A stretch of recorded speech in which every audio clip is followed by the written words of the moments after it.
All right, we live. Niggas be live. Yo, I'm good. You can hear me? Yeah, you good, bro? What up, gang? All right, man. Man, the energy was up earlier. Dude's been up since 3 in the morning, bro. The energy was popping about 2 hours ago or an hour ago. I don't know about that. You couldn't feel it. I don't know what you're talking about. I was cleaning. You had the energy to clean. That's how you know that shit was. The energy was jumping, yo. It's just the morning. Good morning, y'all. Morning. Yeah, You man. cut your hair? Who? You. No, where? You talking about all these shits right here? Yeah. These is new. Yeah. Them the baby Jones that I've been growing since like 22. So your hair is like in a ponytail in the back or something? Yeah. Oh, okay. I was like, my boy got on the living single Maxine joints. Nah, I'm about to cut them all somewhat even though. The ones in the back, I'm about to cut like a little shorter to get them all like to a similar length. You about to do mystical? Huh? Do the mystical. Well, mystical had the No. I ain't about to go that short. I'm about to just I'll leave the joints right here like the same size and the ones in the back I want. Word. Yeah. All right. Rob, what's your hard out time? Pause.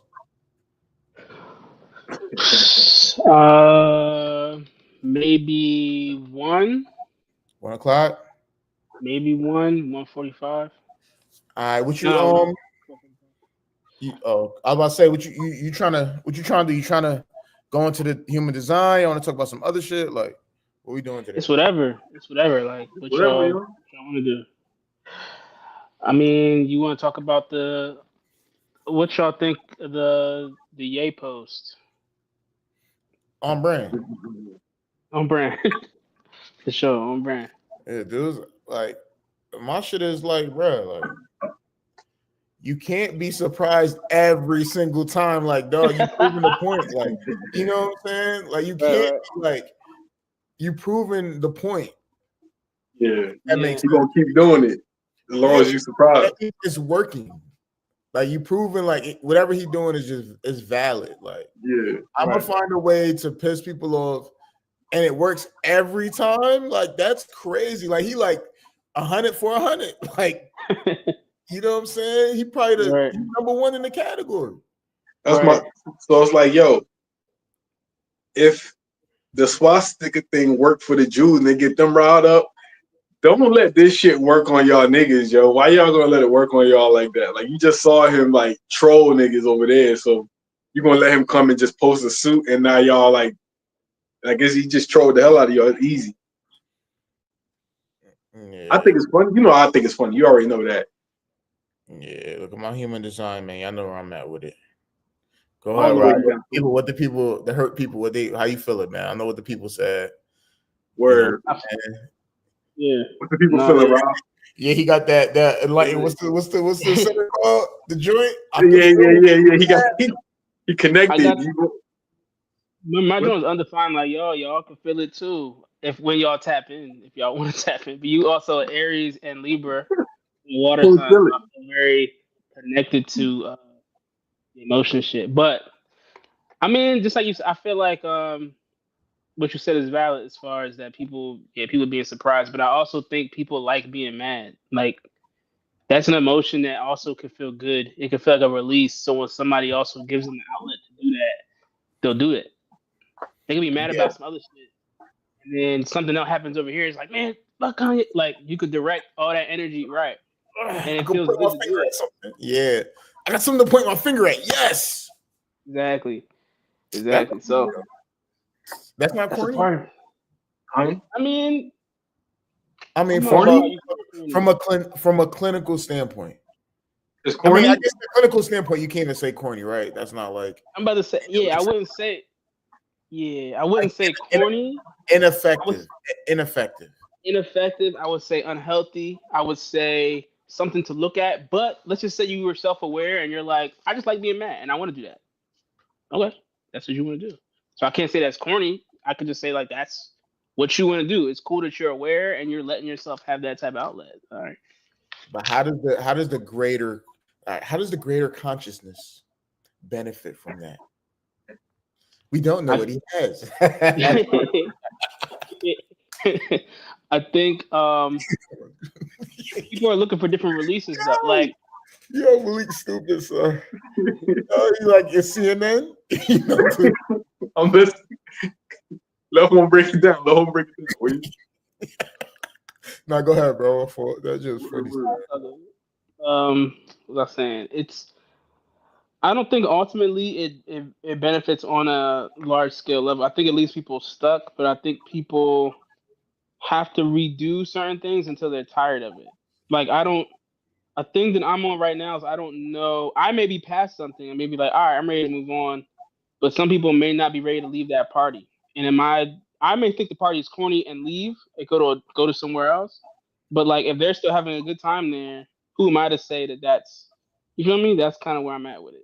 But if they're at the party not having a good time and they're like, I'm not having a good time, I don't want to be here, but they're doing everything to stay there, that's where it's like, all right, well, you got to do the work to get out of that. Like you got to do some inner exploration, some shadow work, some energy work to move you to the next space. And that's what I like to do. That's why I'm a therapist anyway. But yeah, right. I be thinking Kanye, I ain't gonna lie, since he first came out, but like really when he came out with that what's that song? 21st Century, doing something mean to it, doing better than 21st Power. Man. When he did Power, I was like, yo, I felt like he tapped into what my wavelength was.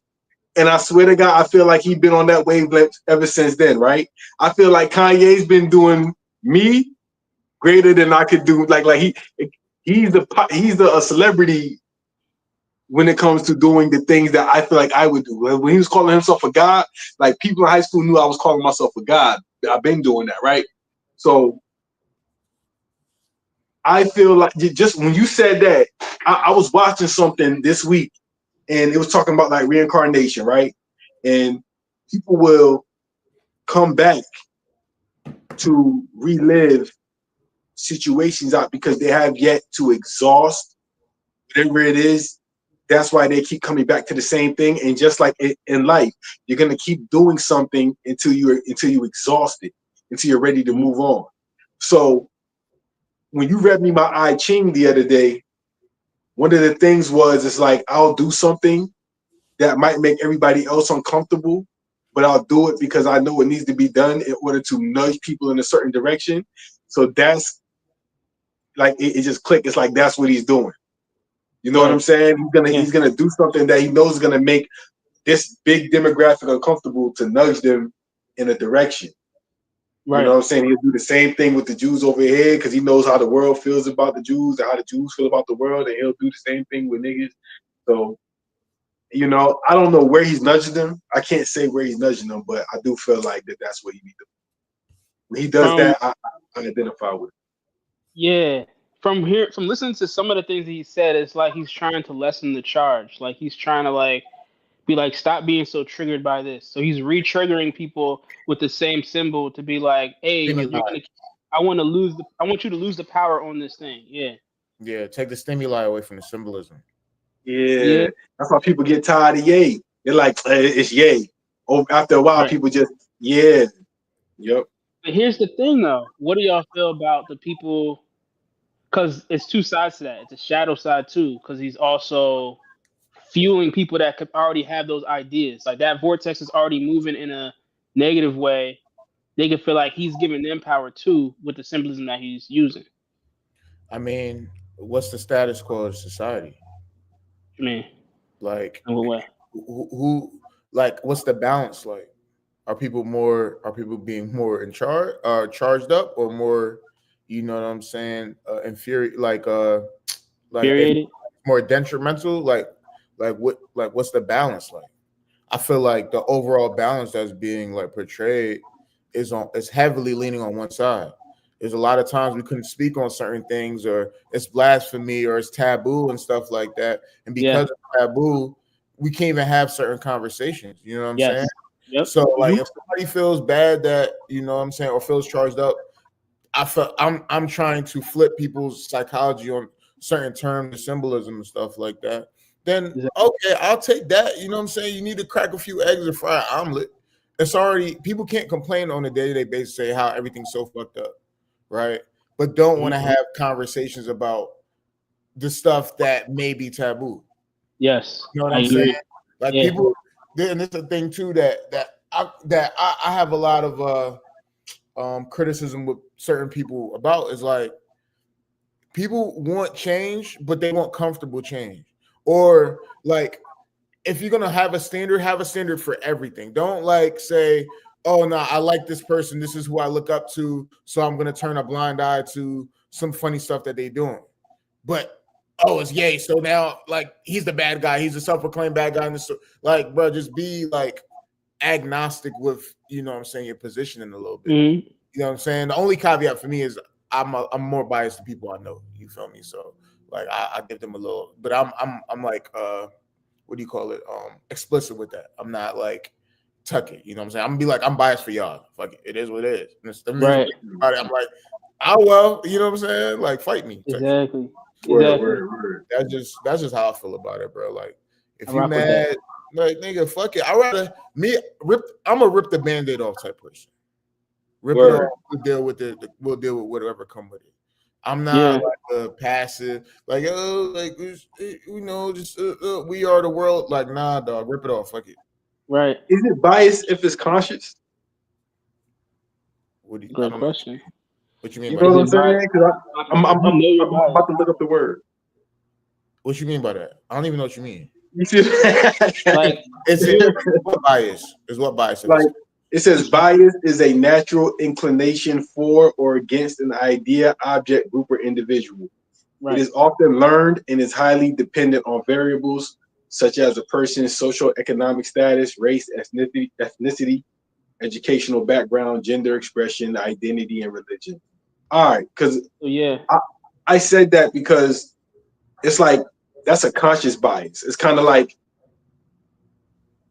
even if my family does something wrong, I'm still not going to turn on my family for the sake of someone else. That's one, you know what I'm saying? You want to destroy my family? They did something wrong. All right, I understand they did something wrong, but it's like, yeah, I'm biased. You know what I'm saying? Is that like a bias? Yeah, I think so. Yeah, right.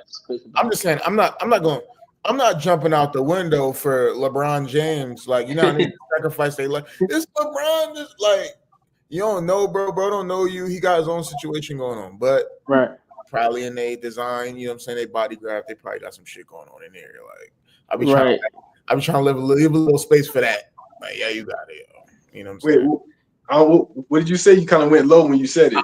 I'm saying, like, people got their own human design, I Ching, all they makeup.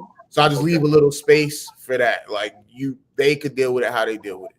It's not for me to even encroach on how they handle shit. But in the same breath, like, you know, you see I don't know if you see my chart. I know Rob seen my shit, but nigga, I got impatience. You feel me? Because I feel like I'm always like, I'm like ahead. Like, I'm like on the first frontier type people. So by the time people catch up to shit, I'm already off it. And they be wanting to like talk to me about some shit I said to them like 10 years ago. Like, nigga, like, yo, you said this. I'm like, nigga, yo, bro, that shit. I don't even feel like that no more. It's still valid, but I don't care. I'm not even in that place no more. I'm halfway around the world now. Like, you know what I'm saying? Yeah. That's how things work. Yeah, I got the what's it called? Incarnation cross of evolution cycles. So my whole shit is about evolution and moving to the next cycle. So yeah, there are things, people have hit me up about things that I said that I'd be like, oh, I was trying. What gets on my nerves when I try to put somebody on at a time, and then time goes by and they're like, yo, so now talk to me about what you about trying to put me on in high school, and it's like, bro. So much that's over with. I don't have it. I don't have the energy to debate you, especially if they want to argue with you too about the points so they can clarify. And it's like, I'm not doing that, bro. It took me mad long to think of a rebuttal. Cat was thinking about that shit since yeah. Like, nigga, there's some shit I just cooked up in the microwave. You up there, you know what I'm saying? Like, yeah, I feel you sure about that? I can't, bro. Yeah, other than that, man. What else dudes been on? Like anything new? Dudes been on anything, implementing anything new in their life? Been trying out new shit? Got any new theories? Yeah, no, I've been studying planetary magic for a little minute. I've been kind of diving on that along with the human design, but like that's been cool. Just seeing the trends, especially like how it is in like the Western world versus the Eastern world, like how we're more like Mercury energy over here. Um, so like hermetics and shit like that is like the magic that really hits over here, and it's like, but there's like a whole bunch of other types of approaches and philosophies. But I feel like people talk about hermetics and alchemy when it comes to magic in the U.S. more. Mm-hmm. So that's something I've been like looking into. Versus what? Versus like lunar magic, like which goes to dream magic. People still do like mirrors scrying, but like yeah, water magic. What's it? Mars magic. Like, and I guess there's a little bit of that and stuff as well, but like things that go with that. Even Jupiter. Does it make sense? Is it making sense to you yet? The way I Ching makes sense to you? Yeah, it's making more sense. I'm still like cracking the beginnings of it because I studied like hermetics. So I was into the more Mercury type energy. Yeah, so like, but I've always been drawn, especially like as a water sign. I've always been fascinated with the moon. The moon, man, shit links up for me. Like I'm a Cancer, my whole shit, my incarnation cross and sun and all that stuff is involved in cycles. The moon is cycles. Scorpio shit, death and rebirth. So it's like all these different themes that are at play. I feel like so I've always been like drawn to the moon. So like learning about like lunar magic and how that differs from the mercurial type shit. Like it's just interesting. It's interesting to know like that's why hermetics would be like, yo, everything is mental. And I used to always be like, I mean, things have a mental thing, but everything is also emotional too. Like how the weather moves, how cycles move on the earth, seasons, that's an emotional process as well. Like I agree. I can see that. Yeah. So like just looking at those types of things, it just been interesting. But that's kind of what I've been on lately. The universe is meant to. You listen to any of y'all listen to the Tory album? What's that? The Tory Lanez album? Oh no. So I meant to listen to that yesterday. I didn't even know it dropped. I only knew it dropped because I saw somebody put it in a story. Yeah, probably. But no, I was gonna say, but y'all ain't hear it, so go ahead. I'd rather y'all listen to it and we got a conversation. But it was just kind of piggybacking on what Rob was talking about. It's a section where I think it's called a song called "Lawyer Fees," or it's called something. But basically, he goes in on the trial and shit, like from his perspective, and then he like makes notion of like, you know, witches, warlocks, and you know, Wicca, and you know, divination. They trying to, you know, he go into that bag, and it's kind of it was just an interesting, like a little interesting take. I thought, you know, I would have heard it, but he talking about like, you know, they work with the, you know, the work with they call different tiers in the KKK like wizards. Yeah, but what I'm saying is he's talking about, you know, the powers that be, quote unquote. You know, I'm just drawing the correlation between what Kanye just dropped and what you're talking about right now. Yeah, what I'm saying is he's talking about the influence of magic on the way they move in the industry, and there's a certain subsect of people who work for, you know, certain people in position, and they know what's going on, but they're upholding it. You know, you just gotta listen to it. Like he going. Go ahead.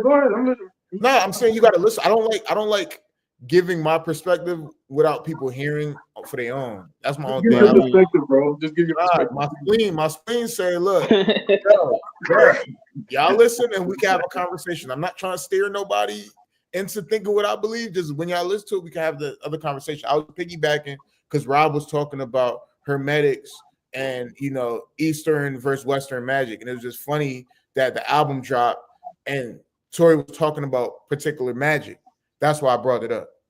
Got you. Yeah. No, it's that's interesting that people talk about magic and like the industry as far as like music, movies, and all that. Because all of it is everything is magic. It's just some people are intentional with it and some people are not.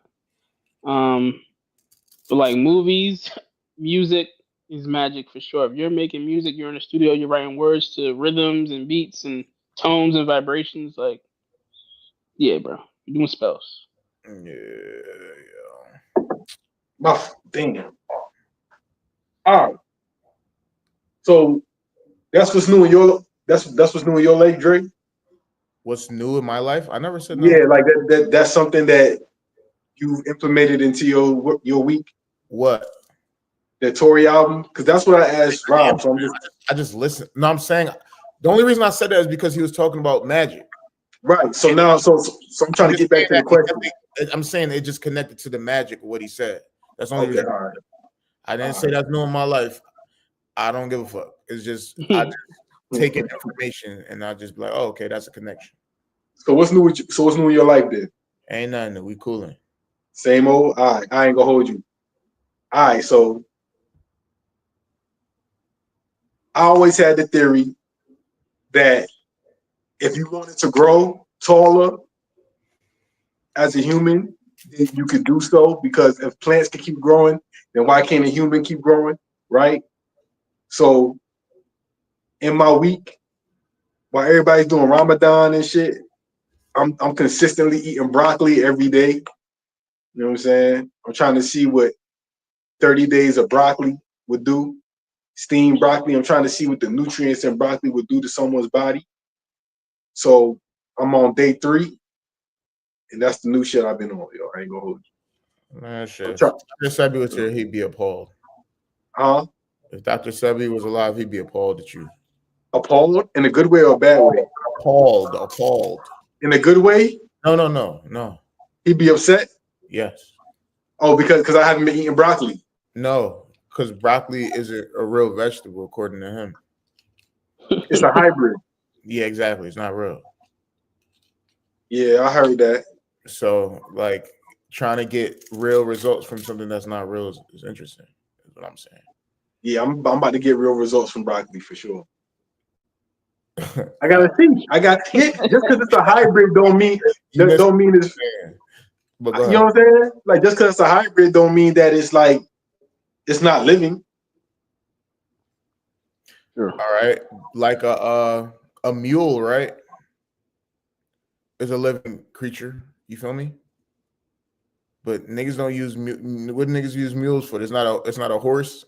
It ain't you know what I'm saying? It's sterile. It's hard to, yeah. Is it sterile? Yeah, it's sterile. It's sterile. Or a liger, nigga. Like, yeah. Is a liger a hybrid? I mean, it's sterile. Is a liger sterile? Yeah, a liger is sterile. Well, check. Live that long. You can make hybrids of some things. Huge. I'm saying a liger is huge. It's a huge animal. Yeah. So you can still make a hybrid of something with seeds though that can replicate itself. What do you? We do that with weed, right? Huh? We do that with weed, see. But what I'm saying is, you're not trying to replicate yourself. No, I'm trying to replicate cells for sure. All right. Yeah. Why you choose broccoli is my question. Why eat broccoli? Why broccoli? Why what made broccoli the thing? Broccoli was like I've hated broccoli since I was young, yo. I've hated broccoli, yo. So all my life I've gone without really ever eating broccoli for real.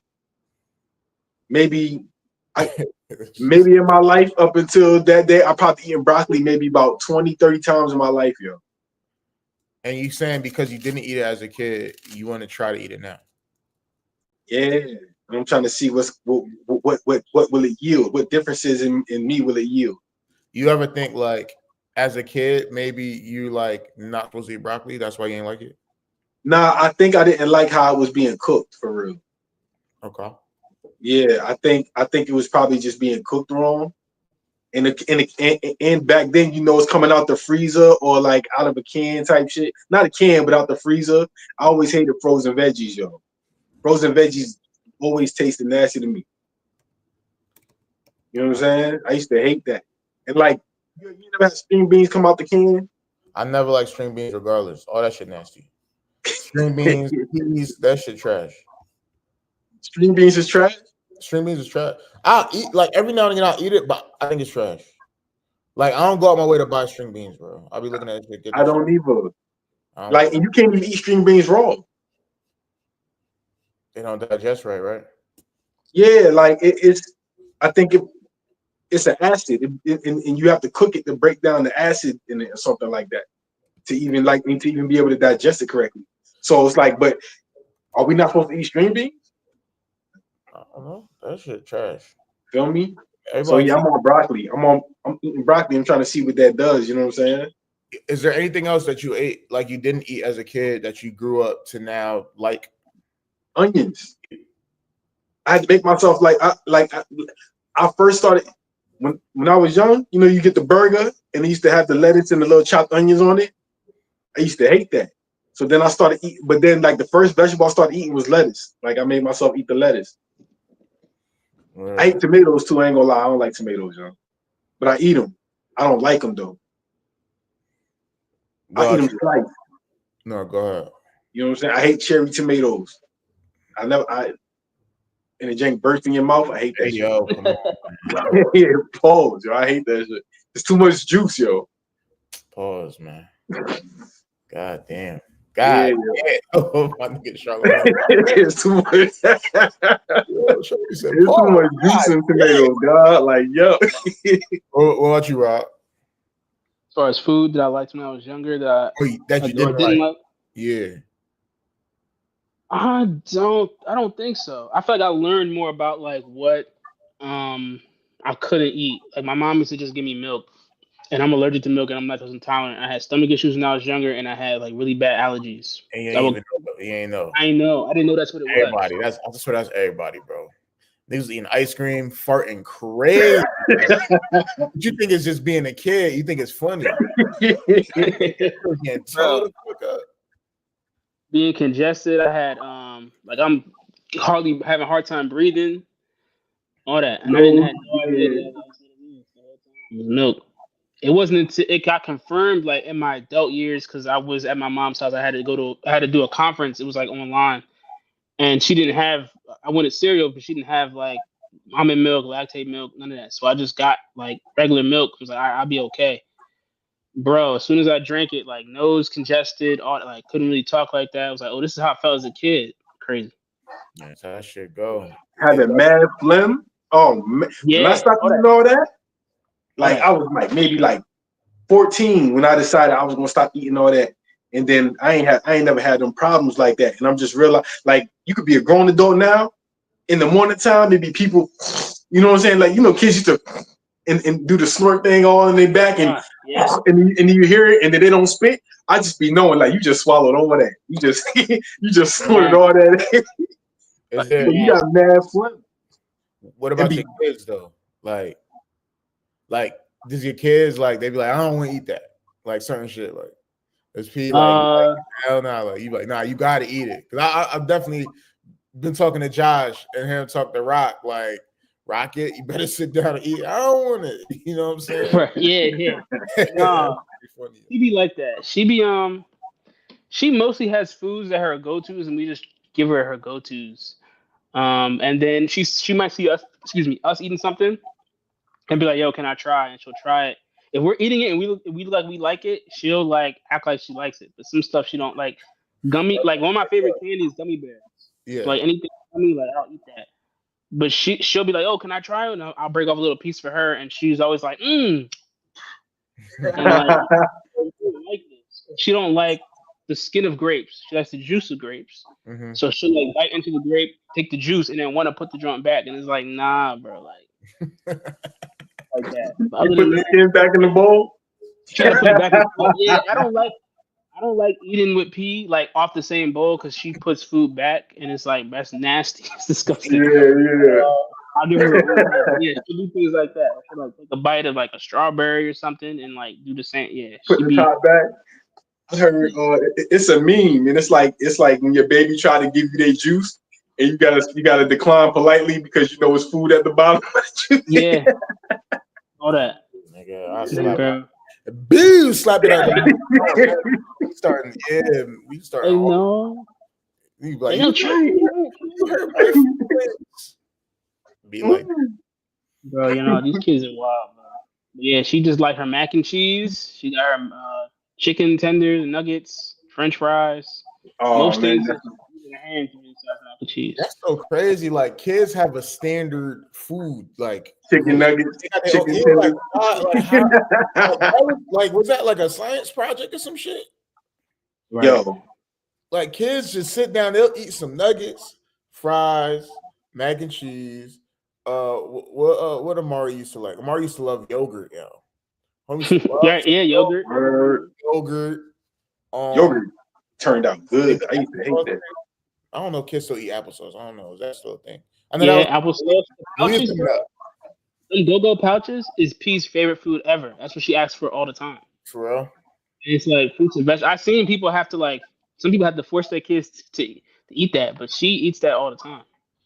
So she'll always ask for a pouch. Yogos, underrated. Underrated. The joints that you squeeze up? No, not. It was like little balls. It was little balls of yogurt. Oh, no, I didn't hear those. It was like That's that like little ass astronaut bullshit. It was circles. It was little circles. It was little circles, and it was kind of like a Sour Patch thing, like gummy in the middle, but it had like a yogurt frosting layer, outside layer. It was like nerds, but it was little balls. It was little circles. It was a little bigger than nerds, but they come out. You just eat them like, and it was chewy, man. Oh, yo, y'all don't. That's what I'm saying. Like, no, I didn't have them. I saw them. I know what you're talking about. Oh, you saw them, right? Them joints is fire. I know what you're talking about. Yeah. That's Josh. Yo, Josh. Wait for y'all. Gotta ask Josh. Josh had yoga. Yeah, let him warm up, bro. Icon say, yo, that Josh. I gotta ask him, yo. Come on. To the icon, yeah. I used to always want Lunchables. My mom never get them shits. That shit was out. Shit was trash. But that's not good food.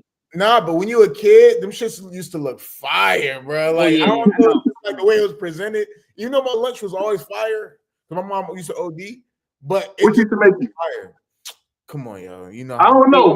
I want to see if we had the same thing. I'm saying, you know how my mom is though. What was she saying to school, bro? Like the most. Like it was never no peanut butter and jelly sandwich. Dre had soup. Yeah, soup for it. I'm saying like it would be like the good Caribbean visit sandwich, like some with beans, for like some crazy shit you would pay like mad bread for. Or I have a thermos with mad food like curry chicken, like you know what I'm saying. My shit is OD, bro. Like, I ain't gonna lie. The thermos. Lunchables, nigga. I want crackers, cheese, and ham, and a Snickers in the corner, nigga. That shit was the fire. You should be trapped. I had them. Go ahead. I'm sorry. I didn't mean to cut you off. No, you straight. You was trying to get it out in a minute. But no, I was about to just say, I was about to ask Dre, like, was that up until high school? Like, as far as your mom, like, making, like, cooking it up? Yep. That's fire. I ain't gonna lie. So you would never get, like, the lunch from the school? Not till I started doing that in high school. Gotcha. Okay. School lunch was trash, but niggas eat that shit. My mom still made me lunches. I used to appreciate them jobs until like late middle school, especially high school. But like early on, I did, but I didn't. I got into a fight over my lunch one time, bro. Niggas trying to take me, niggas took my lunch bag. They were trying to get me out of the seat. It was my seat, but they was trying to get me out of it because we had a substitute. So they was trying to like get me out of my seat and get me in another seat. So I had left my bag at the back of the class. And then when we came back, I jumped back in my seat because I'm like, nah, that's my seat. You know, they stole it from you at the beginning of the class, so I took it back. But I forgot my bag. They went in my bag and they was like, oh, that lunch. Niggas took the chips out and they was trying to like play football with, pass it to each other and shit. I ain't gonna hold you. That's when I realized I snapped over food. I snapped. I went back there, bro, shoved the fuck out of it.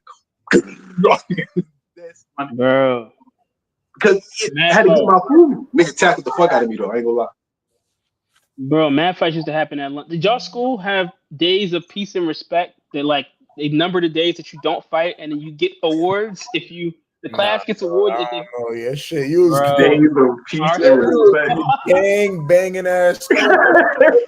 Our school. Where did you go to school, yo? Yeah, New Jersey. Respect days is crazy. Where you from, Rob? Shout out to Louisville.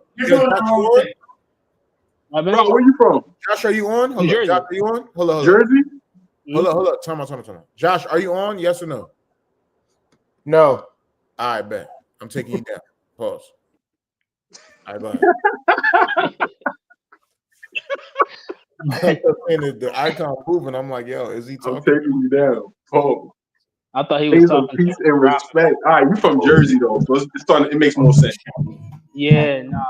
I be in these meetings, they be offering me bullshit. Be on my soapbox, like that bitch a bull. This nigga playing Tiger. They be tweaking all these numbers. Funny how it's not me. Ain't no money. That's Josh. I take it personally. Yeah. Motherfuckers talking about it. That's crazy. The haunt. Days of peace and respect. Nah, my mom used to send me to school. I ain't gonna hold the worst thing she used to send me to school with was a tuna fish sandwich. Who's that? Yeah. She used to send me to school with the tuna.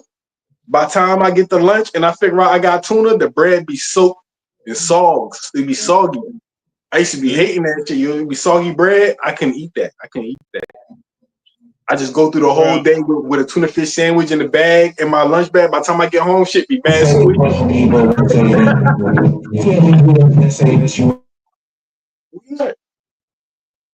I think that's. I don't know where it's coming from.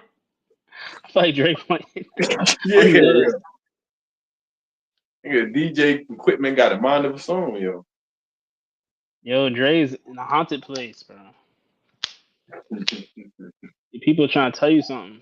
Yo. Listen to the ball right there. Yeah, I heard those shout out. Yeah, I guess he had to restart. That was Tyler, the Creator? That sounds like Tyler. I don't know. I haven't listened to his newest drawing. I do plan to, though. The Cornucopia, if I'm saying that right. Yeah, I ain't gonna lie. The cover art for that shit looks so weird. I ain't listened to it yet. Yeah, I had a friend. Huh? It's Tyler. I feel like that's his aesthetic. That's his drawing. It is, but that should be kind of weird, yo. Like all his album covers be weird, yo. Like, what's the joint where he kind of looked like Frankenstein a little bit? He was a black dude. He had like the Gumby. He had like a little Gumby. Igor? Yeah, Igor. And then, so all right, so you listen to that album? Yes. So why did he name it Igor? That was the character that he's playing in the drawing, Igor. So he just be making up characters? Yeah, that's the dope thing about him. He makes up characters for his albums, and like he has a story that could be tied to his life, but it's through this character, this persona. So he has like a whole story that's tied to like things that are really happening to him, but like he also mixes it with fiction. So he's kind of okay. So he's taking arcs of his life and he's turning them into characters and naming them. All right. So the one with the bob, with the blonde bob on, you know what I'm talking about? It was pink. It was a pink album cover. He had like a blonde wig. Hold on. So I think that one was Igor. I may be mistaken. The other one. Where's my camera? Oh, okay. You see. No. Igor, you was right about the Igor one. Okay. Yeah. Okay. That's Igor. Yeah. That's in the same drawing. So I believe the drawing with the blonde wig, that's Igor too. I think that's all. Or I could be wrong because there's like a whole lore to his album, and the people that's really like fans of his for real could probably really like dissect that and like tell you like what this one meant and what this one meant. But yeah, I think that's Igor. That's Igor too. I'm protective over my psyche when I listen to Tyler, the Creator. That's why I don't just digest them like that. Because sometimes, the way in which he raps, sometimes it's kind of like it's a monotone thing, and he never really changes his octaves to break up how you digest his rhymes. So because of that, it's like I lose concentration when I'm listening to him rap, and then I tend to go on autopilot. And when I do that, I feel like my subconscious is open to whatever he's suggesting to me. So I have to make sure that when I'm listening to Tyler, I try to be conscious of what I'm listening to. That's why I don't just listen to him freely. I don't never just put Tyler on and just let him go. I gotta hear what he's saying because he be saying shit and they be slipping through the subconscious. And he's one of the niggas I can't let slip through my subconscious, y'all. You feel me, shit? They're all devil worshippers, man. All of them. Don't listen to any secular music or gospel. Don't listen to gospel music. Cut out all music. Instrumentation. That's it. No words. no Luther Vandross. No Stevie. Right though. That ass nigga. I'm an artist. I write music. Even my wholesome shit is bullshit. Fuck that mean? Even my wholesome shit is bullshit. You're a demon worshiper? Nas is programming everybody. Nah, I'm programmed. I can't not write secular devil music. What you mean? You consciously doing it, bro. Nah, he's programmed. He's consciously unconscious. You're consciously saying that you write devil music. Yeah. Secular devil music. Rapping. With the look on face too. Even that's also secular music. That's crazy. I was thinking about some secular devilish raps today, bro. I was just we were just talking about music being spells and magic and all that stuff. Yeah, I mean it's everything. That's just the world. So it's like air. And they got that hole in the joint.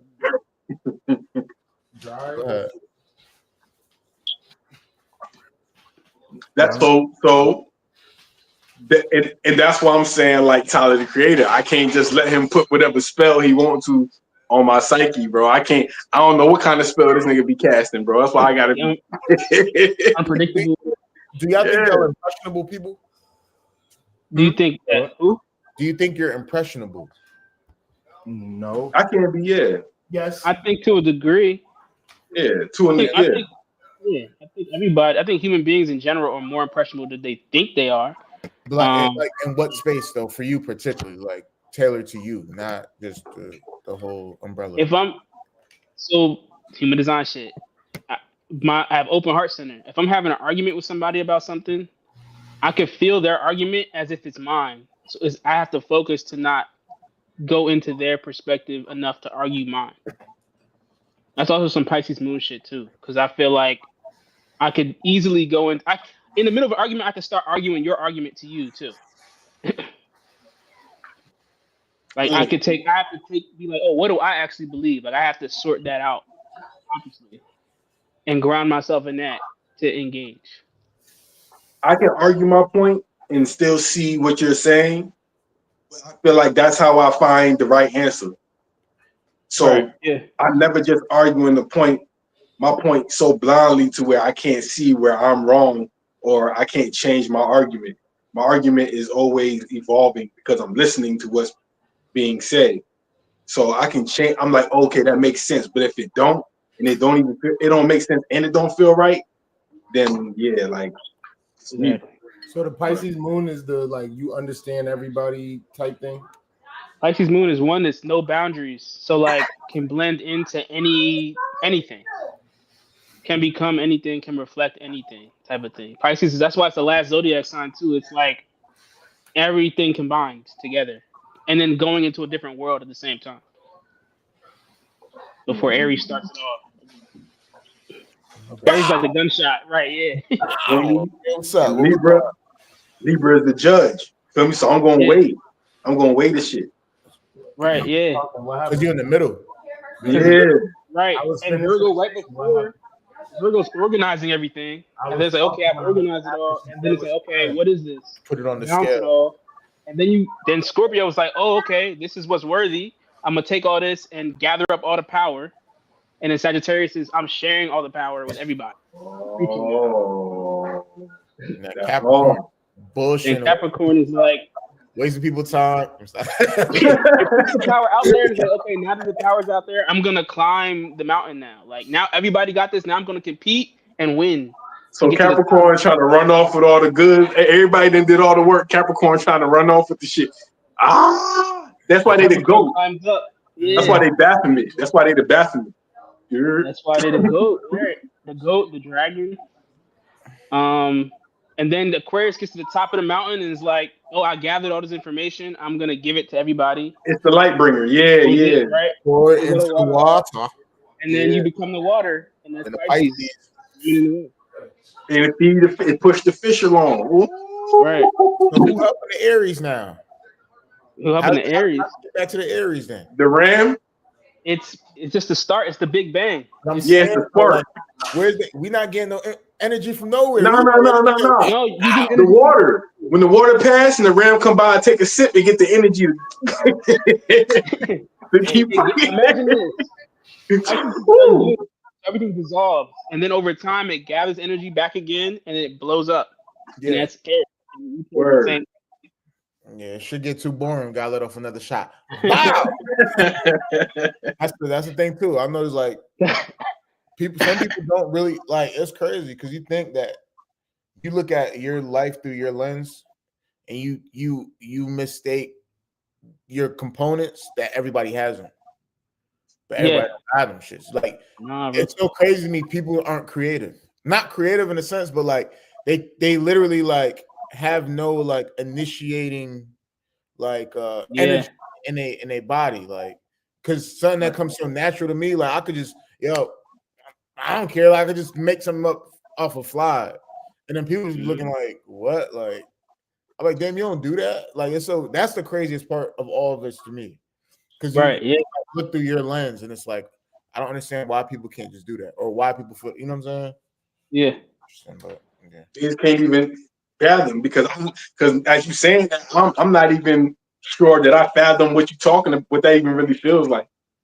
Do I ever just really start something? I don't know if I do it to that degree. I'm sure I do it, but you're the opposite sign. That's crazy. Aries and Libra on two different sides of the zodiac. So like y'all have like different perspectives, but then also are connected. Yeah, and then you 90 degrees, nigga. You right 90 degrees between us, pause. Oh yeah, yeah, you the midpoint between us. It's crazy. Nah, middleman. Cancer is the mother of the zodiac, the nurturer who like waters all the plants for things to grow. Like, but also, right. Also, it can be like I'm drowning everybody then too. It's both. Yes, it's just interesting. I'll be looking at shit like it's so interesting when people are so rooted in practicality to me because that's like opposite of me. Like practical, if it don't exist, then it's not supposed to be here, or you know what I'm saying, everything is here for a reason, but neglecting that somebody brought it into this, space. You know what I'm saying? Like it's interesting because I think like Capricorns, like I fuck with them, but it's like they're more so like because they're at the end of the chain, they don't even acknowledge that somebody brought something into the space. It's just like, this is what's going on. This is just what exists. You know what I'm saying? That's the Capricorn thing, huh? I'm just saying, like, because they're at the end of the chain, like, right? Yeah. The Pisces is like, if you say like a novel idea, they'll probably like, I mean, because they're tradition. That's what I'm saying. Traditional, exactly. Saturn, like, it has to already has to be in the lexicon. So it's just interesting. This shit is conservative. They're like Capricorn, capitalism. Like this shit is all lined up in a very Capricornish type of Captain America. Yeah, no, that shit is very like I'm gonna get mine. I'm just trying to win. I don't really care. I don't really care. I have to succeed, but it's also like, yo, I gotta succeed for the family because they're the father of the zodiac. So it's like I'm going out to get the bread, and then I'm taking all the resources and I'm taking it back, so I can feel secure. I've noticed that with the Capricorn. That's why I said that. You got Cap in your chart, really? Nah, I just know a Capricorn. I just know a Capricorn that when you said that, it resonated because it seemed like I would do things for the Capricorn to give the Capricorn things.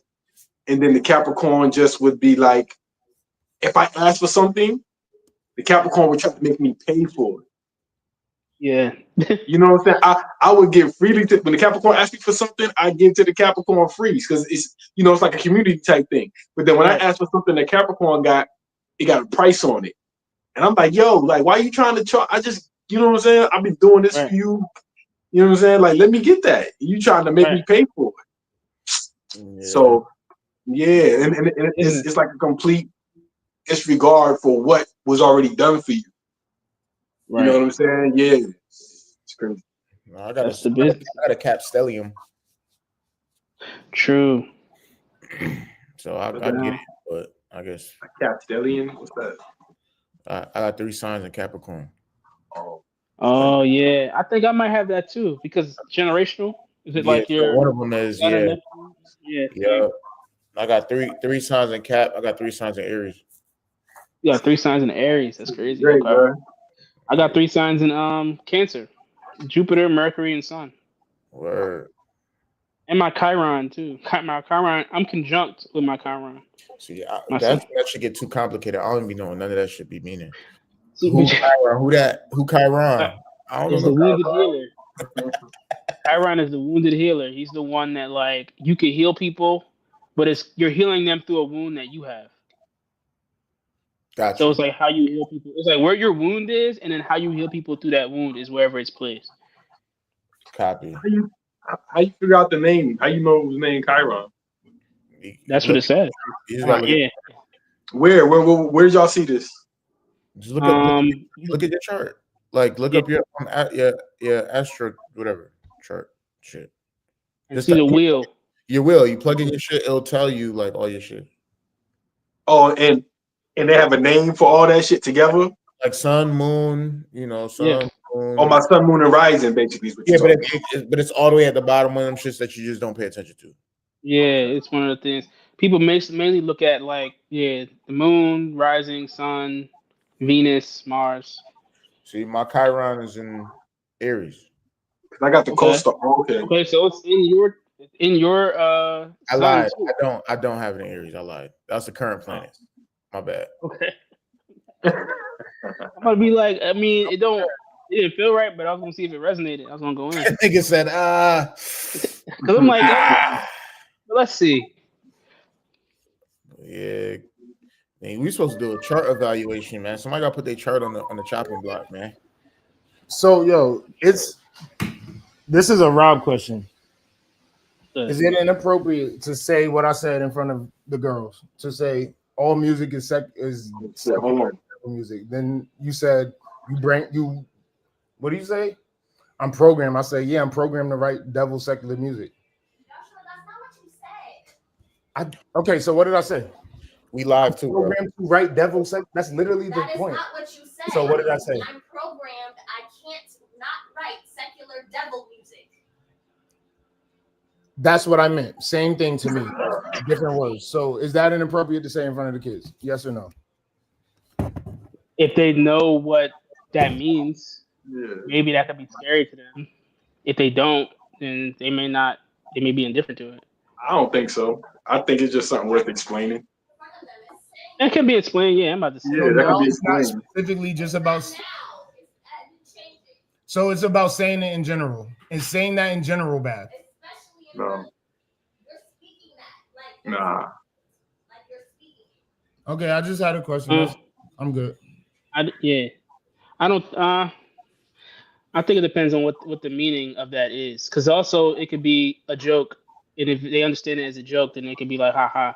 But then that could be something they may say to other kids. It depends. It's like nuanced. He's acknowledging though. That's something. If it really comes up, that's something I could explain to my kids. That was something I was saying in jest, but also this is the application and why I was saying it. But when I said it's not funny, it's not a joke, you literally said out of your mouth I wasn't joking. Now you're saying it out of jest. I wasn't joking because that's a true statement, but like I'm saying it in jest in this conversation because we're just having a group talk. But like that statement outside of it being in jest I'm not joking about that. That's valid. Like all music is that. Even the music I write. Jay trying to run away from reality. Gotcha. I think it's Jay trying to run away from the world. How you jack into the Matrix? When you playing the security guard game, this nigga logged in to the Matrix. He said, Morpheus, Morpheus, No, I don't know. Keanu Reeves is a wild nigga. God damn. Keanu Reeves. I ain't gonna lie, Josh is funny on accident. Yeah. Josh, that's why I feel like Josh would be an interesting. Remember, we were working on a show about Josh, like A Day in a Life. I feel like that would just be cool, entertaining. A lot of different things to go into, different conversations, and then the music. It's fire. All right. Next topic. Wait, did you do that? Yeah, I thought he was on, but he's not on. Okay. So, I'm not trying to. I don't know. I have no problems. You not feel ready me? yet. I try to make it. My Chiron is in Cancer. Okay, so you got the same joint as me. So I understand. I can understand people's stuff like I do. You feel but you're me? also wounded there. That means like you may feel what things that cancer represents also feels like a wound. But when people talk to you about it, you know to do to heal that too. What feel like a wound? What cancer represents. So like mother emotional nurturing type of energy. I don't know if you didn't feel like emotional or nurtured as a kid, or felt like you didn't get enough of that energy, or Fat. like No, I'm bullshit. I'm about to say, I don't know, but like it represents like either that, an issue around emotional nurturing in some type of way, some type of wound in that you at some point may have built a wall up or something, whatever it may be. That's like a deep. Yeah, maybe. I don't think so. Yeah, I think I'm anti. Like, because what house is it in? You getting real specific. You feel me? Like I just got to the party. I just walked inside the club. You deep in the club, like you in the astrology club, like deep by the DJ booth. You see what I mean? I'm just in there trying to look around, seeing a couple people I know. You know what I'm saying? Got you. No, you would never had anyone grab you. Like you come to a party, they grab you out and pull you through the club. Like, get your hands off of me. Pull you deep into the drawer. Like, I went to a house party and like didn't. You mean in real life? Huh? You mean in real life? Yeah, in real life. I went to a house party and I didn't know like where the people were. They opened the door. I'm like, yo, and they reached out. Like a hand just came out the crowd. Was like, yo, get in here. You knew them? Yeah, I knew the people. That person that grabbed me because I went. They invited me. But like when I came in, there's a bunch of people I didn't know. I didn't know anybody. But their hand, like, it was just funny how their hand just came out of nowhere. Like, wet me up. Yeah, that's gonna be hard, right? If I could just do this and grab one of y'all, I'd be like, bro, that should be fire. That should be fire. Yeah, that never happened, bro. Ain't nobody never pulled me in no party. You feel me? Cat, you've been in the party. Stop acting like you just got in the party. You've been in the party. Rob is just in another room. Like there's a front party. Rob is in the back where people is chilling and they getting drinks brought into him. He's on the couch chilling and shit. He got his legs like this and shit. Thank you for the, you know what I'm saying? And you poked your head in that room. You're not in that room, but you poked your head in there. You in the party though, bro. Nah, I said I just walked in the party. I just had my Nah. You ain't just walking the party. My bread. Like I'm in the front part. Rob is all the way in. Like the part of the party when you gotta go upstairs and they over in the section. That's where Rob is sitting. Yeah, and they got the banana leaves and shit. They fan just cooling like, oh, that's my man's over there. Yeah. Oh, that's Drake. That's wild. Malik, where you at in the party? I'm in the party. I was in the party. You getting down though in the party. Malik in the party business. I ain't gonna lie, yo, Rob, this is a story, right? Oh, come on. All right, boom. We was going to this party in New York. I think this at the time I was going back between Connecticut and New York, and it was me, Malik, and my cousin Tone. So we driving down to New York. We went to this party. I forgot who party it was or what was the occasion. It was on a rooftop. right? Mm-hmm. We drinking the whole time we getting down there, right? We end up getting the party, boom. You know, it starts to drizzle, it started raining a little bit. So you know, when it starts to rain, we on a rooftop. You trying to look for a little bit of shelter, everybody chilling. There was one person that was not chilling. Yo, this nigga Malik was on some Save the Last Dance. It's raining. He got a joint. He wilding on the joint. It looked like she about to flip off the side of the building. Yo, you know, like when you watch Keenan and Kel, they got like the fake dolls when something fall off the building. He was wild. He was like, yo, Malik going crazy. Everybody else screaming about the rain, like, I'm chill, we cool. Leak was out there getting it. Yeah, I swear to God, I wish we had the video, bro. That shit was crazy. You're funny. That's hilarious. Niggas the Four Loco, my nigga. That's you in the party, though. I ain't gonna lie. You gonna be getting popping. You know what I'm saying? But right. Yeah. I'm in the party. I was in there before you got it. I saw you come in. You know what I'm saying? I saw you come through the door. Like, right. Yeah, but I've been in the back. I was in the party before you. You was in the party before me and brought the party with you too, though. That's what it is. I was in the party chilling. But yeah, that's my cousin. That's my cousin. Hey, come on, come through. And then, you know, people that get in the party and get lit immediately. Oh, they don't ease into it. That's you. You just in there like fucking we had. Like that's shit. I don't even know how we got to that, but niggas just now brought me in the room where Rob is at. You know what I'm saying? It's nice back here. I was at a function 2 nights ago, yo. Oh yeah, the DJ joint. How was that? Yeah, that junk was cool. It was a cool little sit back. You know what I'm saying? Just chilling, drinking wine, DJ playing, doing his thing. Yeah. I like that. I like the vibe. It was a nice little sit down and shit. You know? I like that. True. Mm-hmm. It's been a minute since I've been to a function, bro. I just be in this space. That's it. Rental space. Do you be feeling like you need a break as a dad? Or like, are yeah, I mean, time, like taxed a lot? Yeah, but like for example, right now, like this is a time like having these discussions and all that. Yeah. But yeah, I mean, it can get taxing. It's rewarding. It's taxing. It's mad stuff, bro. This stuff is psychedelic type shit. Like when it feels like, oh, this is so beautiful, but then also it's like it's shit. Like literally cleaning up shit and stuff. Like it's all that too. Like it's very like earthy. Getting into the bro. It's interesting, right? Because I be talking to homies that got kids and stuff like that. It just seemed different now than what our parent generation had to go through. I don't know if it's just like, is that like is it just a perspective thing, or is it just like really things are really like literally different? Because it seemed like our parents they had to parent, and it was probably hard, but it seemed like it was a little more like things were cheaper. Vibe a little bit. Things were cheaper. Childcare was cheaper. That's one big thing. Also, my parents are boomers. I feel like the boomers are like, all right, we're gonna live our lives now. Now y'all at the house, like we're doing our thing.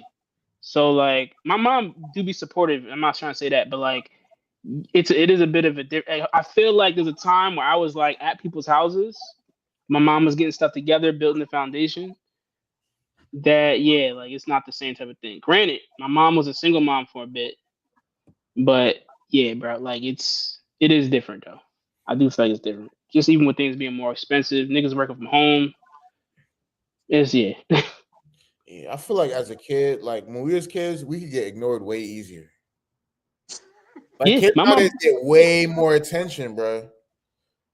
Way. All right, so that's what I was feeling. I was gonna say that I feel like today's parents, and I think we noticed this because we're around dudes that are like in their kids' lives.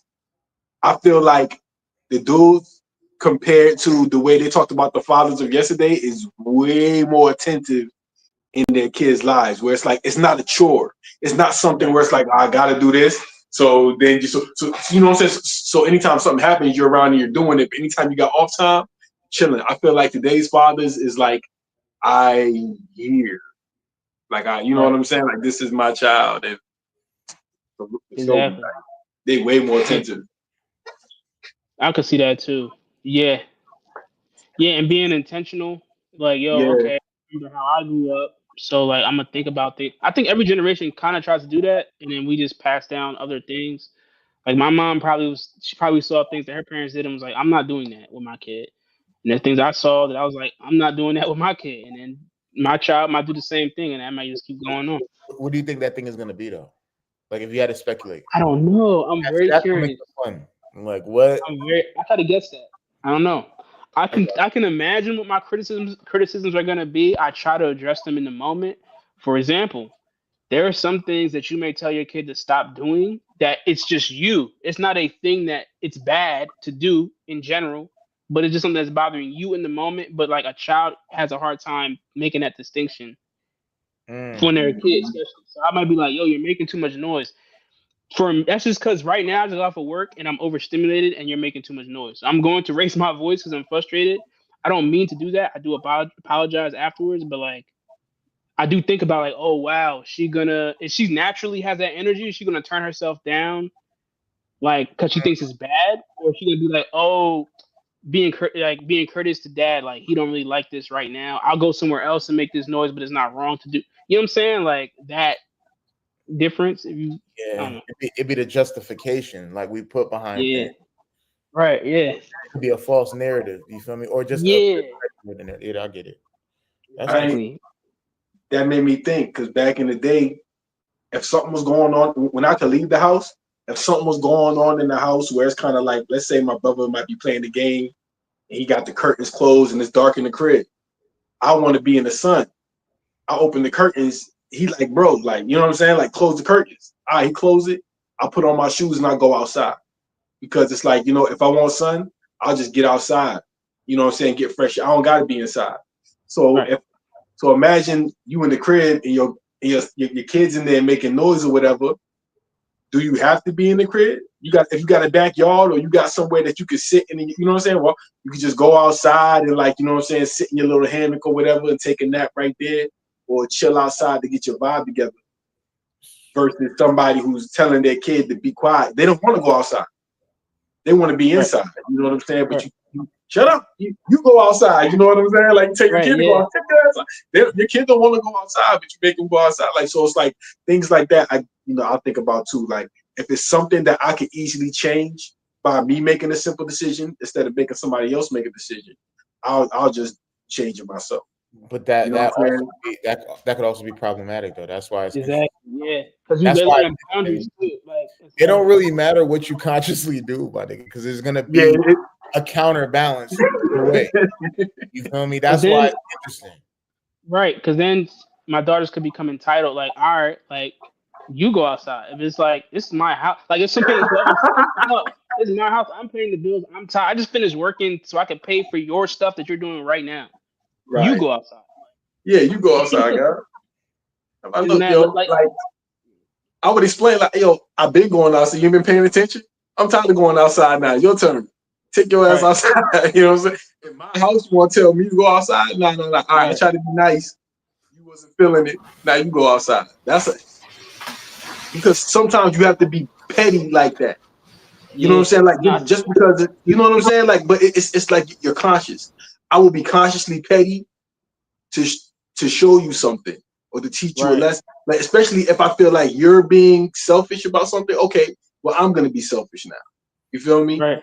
It's nothing wrong with that. It's not a bad thing.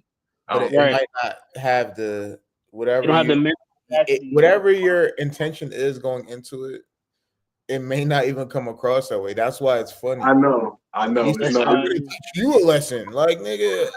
Maybe listen. I go through this all the time, Dre. Where I be like I told my daughter today because she said something like, my daughter one time was like, "Calm down," because I say "calm down" to her, so she just repeating "calm down."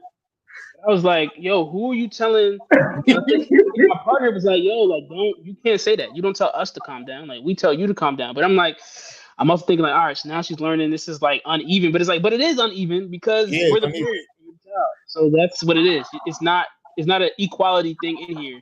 I have your best interest at heart. And parents tell you stuff like that, and you be like, I know for me, I'll roll my eyes, but it's like, listen, I'm trying to do this. I'm going to listen more than my parents listen to me to understand what your interests are. But nah, like you gotta listen. You At some point, that would make me laugh. At some point, it would make me laugh. I ain't gonna lie. But that's why it's interesting. Like I think one of my biggest developmental jumps is when I realized, like, my mom used to be like, I'm like, because I was always inquisitive. You feel me? I'm always gonna ask a question. I'm not, my church. You feel me? I'm not appealing to authority type shit. You got to tell me why. So everything, like, why? Why do I have to? Because I said so. My mom kept saying that, and once I realized, like, she didn't have like a cognitive answer for me, that set me on a whole journey to find answers, bro. Like, yeah.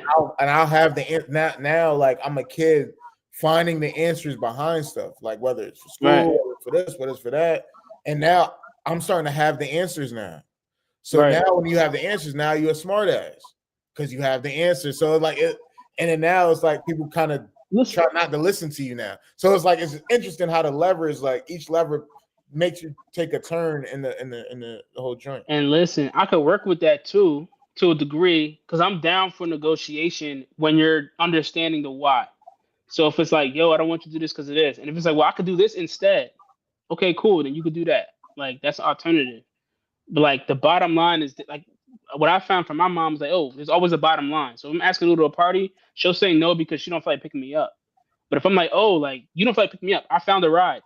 I can go now because now I did the work to find a ride, and I'm bringing that. I ain't gonna hold you. Your mom ain't hit you with that. You still can't go. Nah, I was kind of persuasive because I would try to make it as easy as possible. I would try to I use the 5-line shit. Like, listen, let me put this together and package it in a way that's gonna sell. Like, bro, you're gonna understand. See, that's interesting. I know that my mom didn't want me to go. Oh, okay. So just because she's putting arbitrary hurdles that I know I could, I could circumvent. So it's like, I know what you're doing. You can't go. All right, cool. I'm out. I just deal with the consequences, bro. I have friends to do that too. Just deal with the consequences, and the consequences wasn't that dire because it was not like it was in the street wilding to a certain extent. You know what I'm saying? But, so you're not getting into that. So yeah, I mean, in certain instances, you kind of are though. From a parent, because you outside just by being outside, you getting into it. Shit was getting shot up. Like, that's why though. Niggas getting spat, all types. Like, but we're just there, like, oh damn, this shit, like, yo, let's go. Nah, that's insane. You're not supposed to be in those spaces at that particular. Never, nobody. Period. But that's why. Like, nah, probably because it was like it's unpredictable environment. Like, it's something happened to you. That's what I'm saying. That's a fact. Nah. I ain't gonna. I think I got told no so many times that I just learned that I could do without this shit. Like when you hear no enough times, it just be like, you know what? So sometimes I be feeling like my life experiences might have like changed my I Ching chart or something like that. Cause it's like I don't have a connection to certain things because you know what I'm saying? I got told no so many times. It's just like I don't even care. Oh, okay, I can't go. All right, whatever. I don't got a ride. All right, fuck it, let's walk. You know what I'm saying? Like, because I might not ask for a ride because I'm used to hearing no anyway. And I don't, you ask somebody for a ride sometime and niggas act like they don't want to give you a ride because I be feeling that way now sometimes. Like, I'll give you a ride, but I don't really want to give you a ride. But I'd rather give you a ride than see you walking.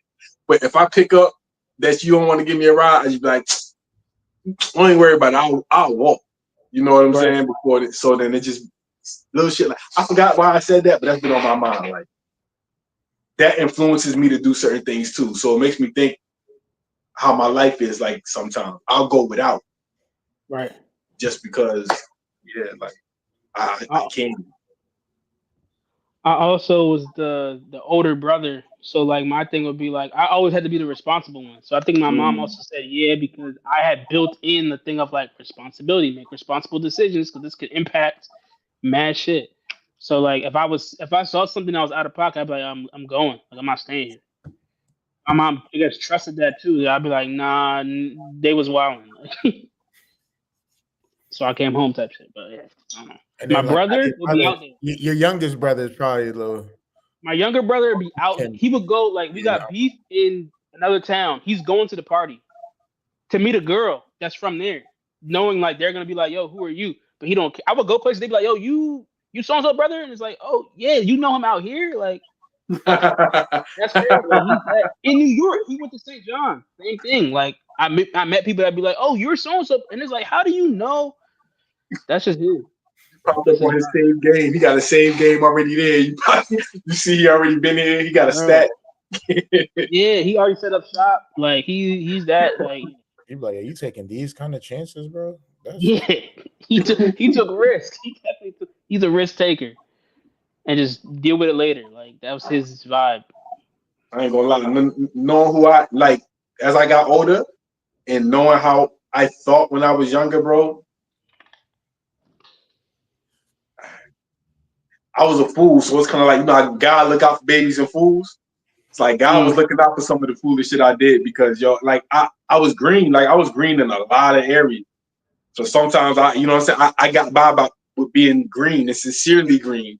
I would sincerely think something that was probably like, yo, Cat got a rose-colored lens on life, and it would work for me too. It would get me out of situations, and it would keep me in the past. So it's a weird way of being, yo. Like being green kind of protect me from a lot of shit.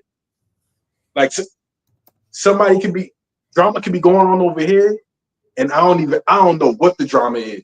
So this gang of people just walked in with orange jackets, and this gang of people just walked up, and I'm sitting there in the middle of them, and I don't even know they beefing with each other. You know what I'm saying? Yeah, like. But the whole reason they probably don't fight is because I'm standing right there. The whole reason they probably don't get off on each other is because I'm right there, and I don't even know it. Like, you know what I'm saying? Right? Yeah. Now there be blessings in that shit too. That's true. Yeah. Don't even know. I mean, it's a gamble either way. It's a gamble. So yeah. You good though? You said 1 o'clock. You straight? Yeah, I got to like 1:30. Okay, cool. No, which I got. You gotta clean, gotta cook, you gotta go clean. We just switching up. Like she took the kids to ballet, and then she got stuff that she got to do. So it's like I'm about to take the kids so she could do what she got to do. And how's the negotiating process with that? It's fairly easy. I'd be like, yo, this is what I want to do. And she'd be like, all right, bet. This is what I got to do. Okay. And this is how we gonna work it out. Okay. Interesting. Yeah, I gotta see, man. When I have a kid, it's gonna be interesting, man. Right. You gotta go do that. Yo, you go do that. There's gonna be all types of issues. Is that you talking to your kid or you talking to your spouse? That's you talking to the spouse? That's crazy. Iron Fist, Genghis Khan, man. Genghis. Nah. You gotta find a cohesive partner. Somebody that like compromise. 3/5. What they say? 3/5 compromise. Yeah, bro. Lit. Okay. I'm probably gonna be stupid attentive, yo. You said what? I'm gonna be stupid attentive with mine. I ain't gonna lie. I'm gonna be in my face, like with your partner. Nah, my child. Oh, I'm like, you know what I'm saying? Right, yeah. I'm gonna be attentive, like I'm gonna be showing them the ropes like the whole time, like I'm gonna be right, like Slim, like yeah. So my daughter's she man independent. Like I show her something one time and she'll rock with it, and then she'll be like, sometimes she'll be like, yo, she'll give you something to do. She's a manifester, like in the human design shit. Like she's a manifester. Both my kids, one's a manifester, one's a projector. Nobody's a generator. Yeah, I got 2 daughters. Oh, Cassie, nobody a generator. You and Josh got 2 daughters. Me and my girl generators. Dang, bro. So wait. Are you and Josh's daughters like the same age? Around the same age, yeah. Wow. Did y'all ever link up yet and let them like have a like play date type thing? No, that's what I want to do. Because around the time where my daughter was getting old enough to do that, we left New York. And right before that, it was COVID. Right. Yeah. Niggas ran Rob out of New York. They ran Rob out of New York. I just got tired of the traveling. Like when it came to like move, I used to always think like if I was disabled or had a kid in New York, it's just hard because it's like the subway, taking the stroller down the sub, like so then taking Ubers and expenses. I was like, bro, and it's cold. And, I mean, I'm like, I'm leaving. Like I've got to go somewhere else. Where you live? Yo, I'm in Florida now. I was gonna say. I'm in Florida. Okay, Florida. That's right. What I was gonna say is, I think last time, right, we didn't go over the not life path. What's it called? Your cross. What's it called? Incarnation. Cross. Yeah. I think with the last 15, we should kind of go over that because I think we kind of skipped over that last time because we went more in depth about like the energetic centers, and I think it probably give a little bit more context to some of the stuff that we talking about. Okay. And if you can, so let me like give a quick synopsis of what that is, Rob, since you're the master of disaster. You feel me? Gotcha. Nah, so essentially your incarnation cross is like your purpose. It's like it takes your sun and earth and your conscious and unconscious side and put together what the theme is. Because your sun and earth make up like 70% of your personality. Like 70% of how you express yourself on a body graph and on personality graph. So let me see. Let me go to the drawing. Let me see if I can share my screen too on here. Alright. So bet. Where the sheet square button? Is there a sheet square button? You said, do you see present? Yeah. Okay. You got it? Yeah. Hold on. Window open. I gotta open the preferences. This is Rose. Bumbleclot. Okay, cool. Whatever. What you be putting on the green screen, Malik? My nigga just got a green screen. That's hard. Bro, to be honest with you, I don't be putting too much on it because, like I say, I can't do nothing with my laptop. So I ain't got After Effects no more, right? I don't got the animation program no more because my laptop too old. So I got the tablet. I can't do animation. I can't do, you know what I'm saying? So that's why I've been putting just like still images up there. You feel me? So I use it as a masking tool, really. I just use it to mask out me and put stuff in the background. But I can't really do everything everybody else is doing because I just got a tablet. Feel me? So that's why I say I can only do it what I got. If I had a laptop, though, I'd be getting busy. Like if I be dancing. You send the specs on your tablet. We gotta, because you can. There's programs on the tablet, unless the tablet is older. Programs like what? Like After Effects? Like a Photoshop, like After Effects. I got a program where I could draw, and I do got a program that's close to a Photoshop, but I don't have anything like an After Effects. I just got CapCut. You know what I'm saying? That's like I feel like that's the most advanced After Effects type thing I have access to. I'm on my tablet right now. What I was trying to do. I'll think about it. All right. Well, anyway, the joint's not. It's not letting me share my screen. What are you trying to share exactly? I'm trying to share. It's actually Malik's human design drawing. Yo, send the link in the chat, and then I'll pull it up on my side. It's through an app. It's the. So it's not. Like let me see. What is the joint? What's the cross or whatever? What's the incarnation? I can send it. Just send that what it is, and then we could just. You don't need the diagram to explain it, right? Gotcha. No, let me see what I could do here. Let me see if I could do it like this. Yeah, I don't need the diagram to explain it, but like essentially it's your purpose. So it's like what you came here to do, what you naturally do. What did I come here to do? What I come here to do, Rob? So you're drawing. You got the right angle cross of tension. 3. So it says you're. I'm all right. Nah, I'm just talking shit. Oh. Your purpose is infused with the energy of depth, with manifests as strong desire to acquire knowledge and understanding in all aspects of your life. This drive may arise from a need for meaning and purpose, as well as deep-seated desire to connect with the world on a profound level. As someone with a natural talent, because remember, you're line 2, Natural talent for acquiring knowledge. You may feel a sense of tension to acquire skill and expertise that supports the desire for depth. Something we talked about last time too was like things have to be deep. They just can't be surface type shit. However, it's important to trust the process Relax. and allow these skills to develop naturally rather than feeling compelled to seek endlessly for new talent. Your purpose is to bring depth to all aspects of your life, whether it be your personal relationships, your professional pursuits, or your spiritual journey. By embracing your natural inclination towards acquiring knowledge and understanding, you can develop a rich, nuanced understanding of the world around you and bring a sense of meaning and purpose to all that you do.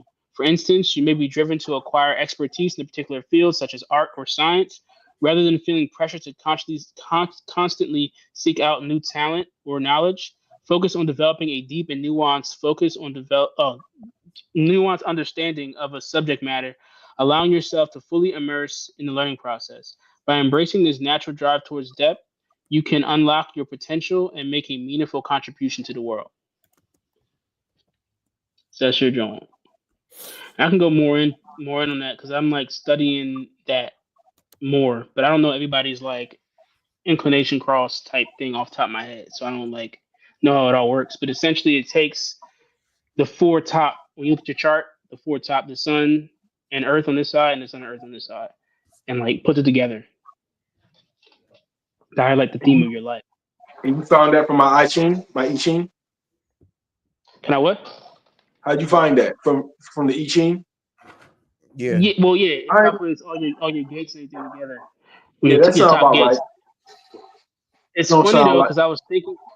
Go ahead. I was thinking more about this lately. Oh, something I wanted to talk about too: the difference between like an unconscious and conscious. So like one thing, the unconscious is in the body, and the conscious is in like your personality, like your soul, I guess you could say.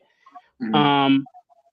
When you're 5 line, people project onto you just from how you look. So you can go a place and people project onto you, and you may not even like be consciously paying attention to that because you're consciously on your 2 line.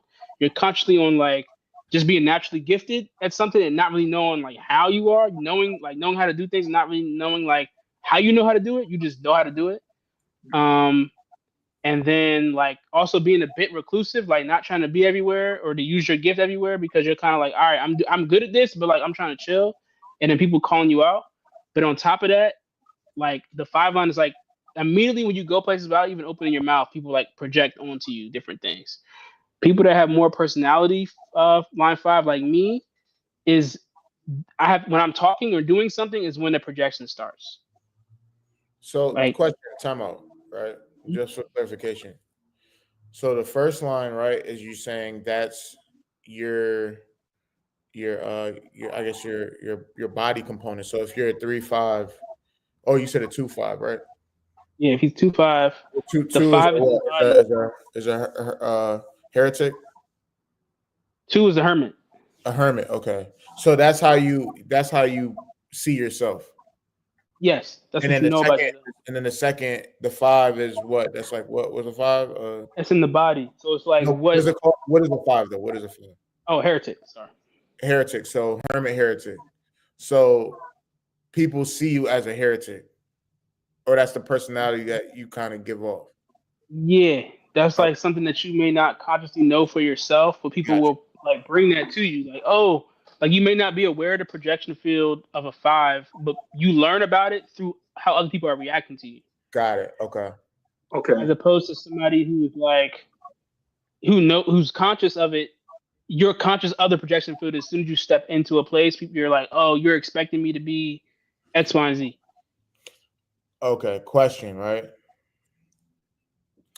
Your second number. So how people perceive you, once you have an understanding that that's your place, does it throw off if you try to play into that?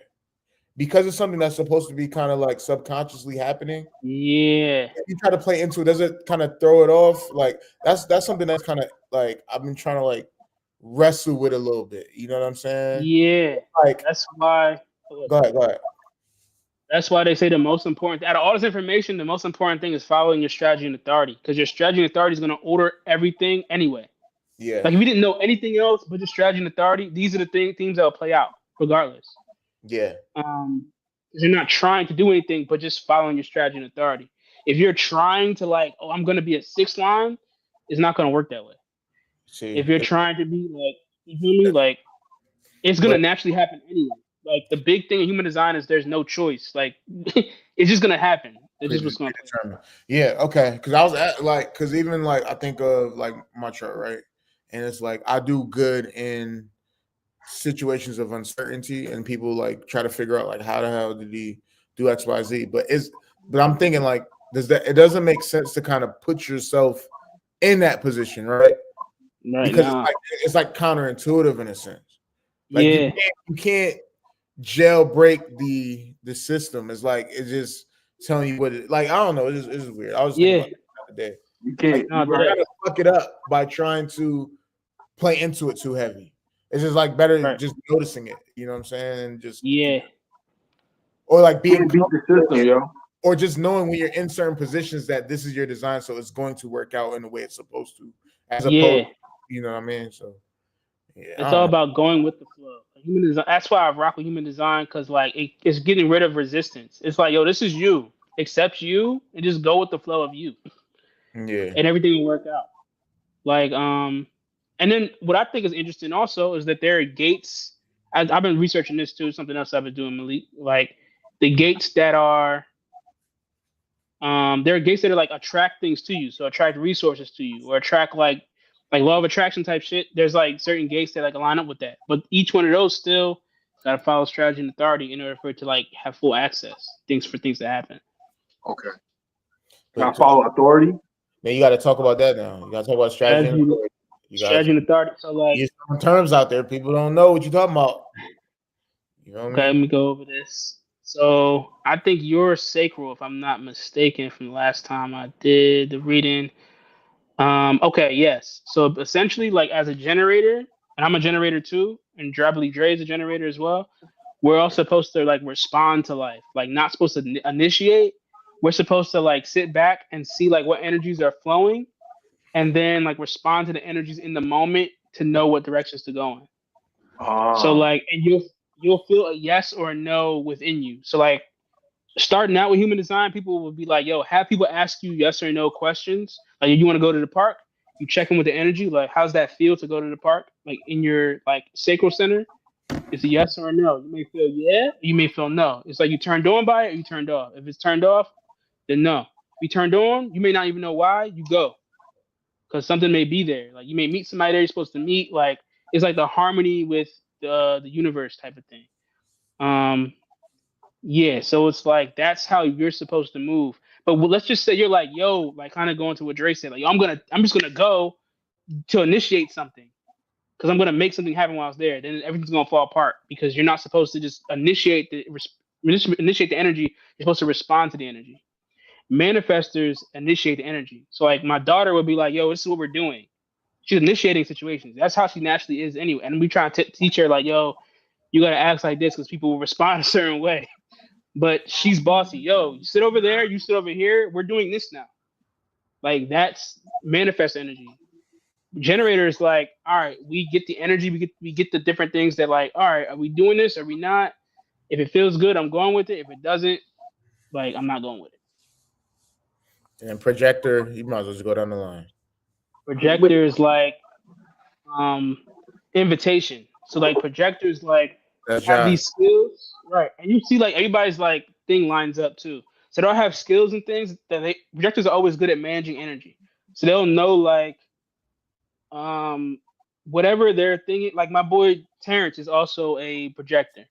He does like physical personal training and stuff like that.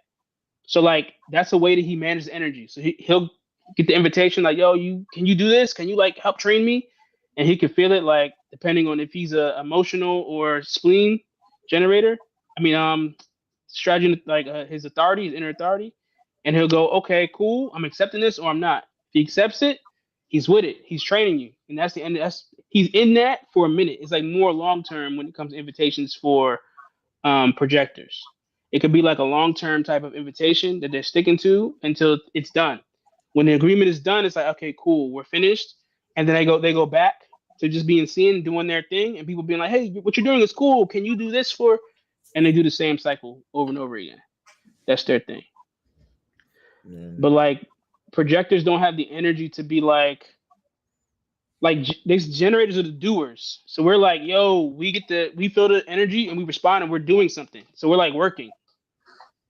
Projectors are like the managers. They're like, okay, you're doing this. You ask for my help. I'll make sure that this goes good, and I'll manage you doing this.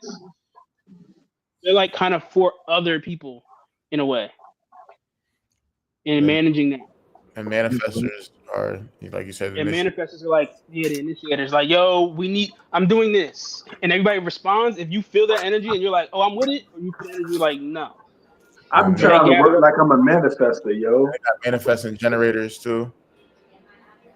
Yeah, well, yeah, and manifesting generators have a mix of both. So like, you respond, but also like because your sacral center is connected to your throat, things that you say can manifest.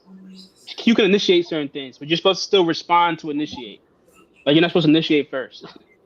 That makes sense. So as a generator, I really do need to be around people. I need to be around people. People or just around things. Like you could wake up and like the example they gave is like a dog could bark. What is the dog barking? How does your energy respond to the dog barking? Does that make you want to get out of bed? Does that make you want to go outside? Does that make you hungry? You know what I'm saying? Like how you respond. You want to smile, you want to however that is, you just respond. So you're just responding to like either no, yes, no, yes, yes, no, like whatever that is, you just go with it. That's why until no, go ahead, my fault, bro. Yeah, go ahead. Yeah. I was gonna say, it's interesting being a generator. I think about it because it's like, what's happening in the in between time? Like you just chilling. Everything. Now everything is happening, but you just like until you get that gut feeling to do this, that, and the third, you just there. Yeah, but that's what they say. Because I thought about that too at the beginning. Because it's like, all right, so you're just supposed to just wait. But it's like how the aura is for a generator. Everything is always coming at it for you to respond to.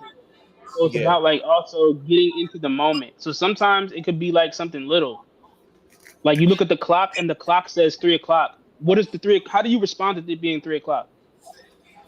You know what I'm saying? Like, how do you respond to like you get an urge to turn on TV, Someone says something on the TV, and maybe you feel like, oh, I'm gonna do this now because they said this. Like you feel that, so you're just following that energy flow. You know what I'm saying? Like now I'm getting on the computer. I saw a tweet that said this. This tweet makes me feel like I want to tweet this. Now this leads to this. Like it's like a chain reaction. Niggas not supposed to look at the future at all. Niggas just be like, yo, fuck the future. That shit fucking up your whole shit. Kinda, yeah. Like it's crazy. That's what I'm saying. That's kind of nuts. You lean That's into the hard part. You just gotta be like, fuck it. This is what I'm doing right now. You start asking you all these questions. Yo, I don't know. You can have an intention. You could say like, "Well, I'm doing this because it also can inspire intention too." Like, we're not supposed to be like, "Yo, I'm building a business," but maybe I see something that makes me think like, "Oh, I'm going to build a business because I saw them talk about this." Yeah. As a response, now that's my intention is I'm building a business, and my intention is to build this out until this. Because when you respond to it in a way that's like a yes, your sacred center is telling you have the energy to do this. So you can like last through to do the whole thing and have it done. If you try to initiate it without that initial energy, then you may not have the energy to get it done. You start and then you kind of fall off. Word. You ever get into the left and right arrows on the joint? Yeah. That's Robbie doing all this. What's really at the back of the club, the VIP section? I did that. So I was learning about mind. So my goal is I have a passive mind. It's the last one I'm gonna do before I get off. Passive mind and active brain. So that means like I actively put my body in places to like absorb information, but like how I process it is in a passive way. So I might study for a test, but then I back away from it, and however that information lands in my mind is how it lands. For somebody who got an active, like I looked at Josh. Josh has an active brain and active mind. So like he's supposed to study on both ends. So like he actively has to learn things, like look at videos, take notes, get it and study it for it to like work, so he can apply it in the way that's like structured. Which direction is active versus passive? It's left and right. So like I think left is active, right is passive. All right, so I got a question. As a generator in a group, do we have to wait for the manifester to delegate, or are we able to feed off each other as generators? Generators can feed off each other too, because it could be a chain reaction. Can the generator also feed off a projector? Yeah, a projector can say something. Yeah, essentially, like we're always just bouncing off the energy. Like energy's moving, and we're just responding to the energy around us, and we just go with it. What's right for us? Like, if it feels right to do on a sacral level, then we do it. And that's the thing. Okay. Like so I should lead with how it invigorates. If it invigorates me, then that's a yes. Yes. If it gives you life, if you're like, it's giving me life. People say that it's giving me life. Then that's it. That's good for you. You're supposed to go with that. So for me, yeah, I stopped like making, because you're supposed to think with your head. Like human design is like, yo, you got other parts of you you're supposed to be like making decisions from. So like mentally, I'll be like, yo, I need this, and that. But it's like sacrally, I'll be like, yo, I just got to do this, and it should work out. You know what I'm saying? Like, okay. But there's other ways to think. Okay. There's other ways to think, not just with your head. Yeah. You can think with your. Right, yeah. Okay. Good. Not that, but. What you mean? People do that too, though. Exactly. Okay. Rob, before you go, because I know you about to dip. All right. Well, I thought you were about to say something wild. Nah. If Tyga and Ludacris went head to head in the battle, song for song, who would win? Song for song? Yeah. I'm gonna go with Ludacris. I'm gonna say that just because I feel like it's a generation thing too, though. Because I grew up with like more Ludacris than I did Tyga. Do you think there's people out there that would say Tyga? Yeah. What percentage of people you think? Good question. I don't know. I think a lot of younger generation, like my sister was born in '97. Her people, like Gen Z, might say Tyga. I don't know. I grew up with, you know what I mean, like Roll Out, and, you know what I mean, like Saturday. I don't know. Why? What do you think? I think it's Ludacris by a landslide. Got you. That's it. You know what I mean? It was just when you left last week, we had this whole debate. So the debate was basically this: it's a tournament style. Pick 30 people from each era, 20 to 30 people. You got the 90s, you got the 2000s, and you got the 2010s. And say there was a tournament based off of rappers from the era. What era would come out on top? So that was and then we started pulling rappers from each era to go head to head, and that's kind of like what we was getting at. So that's the origin. That's where my bias will kick in. Like lyrically, I feel like the '90s, early 2000s are the best. But like maybe I just grew up. You know what I mean, that's when I was more heavy into music. So. Right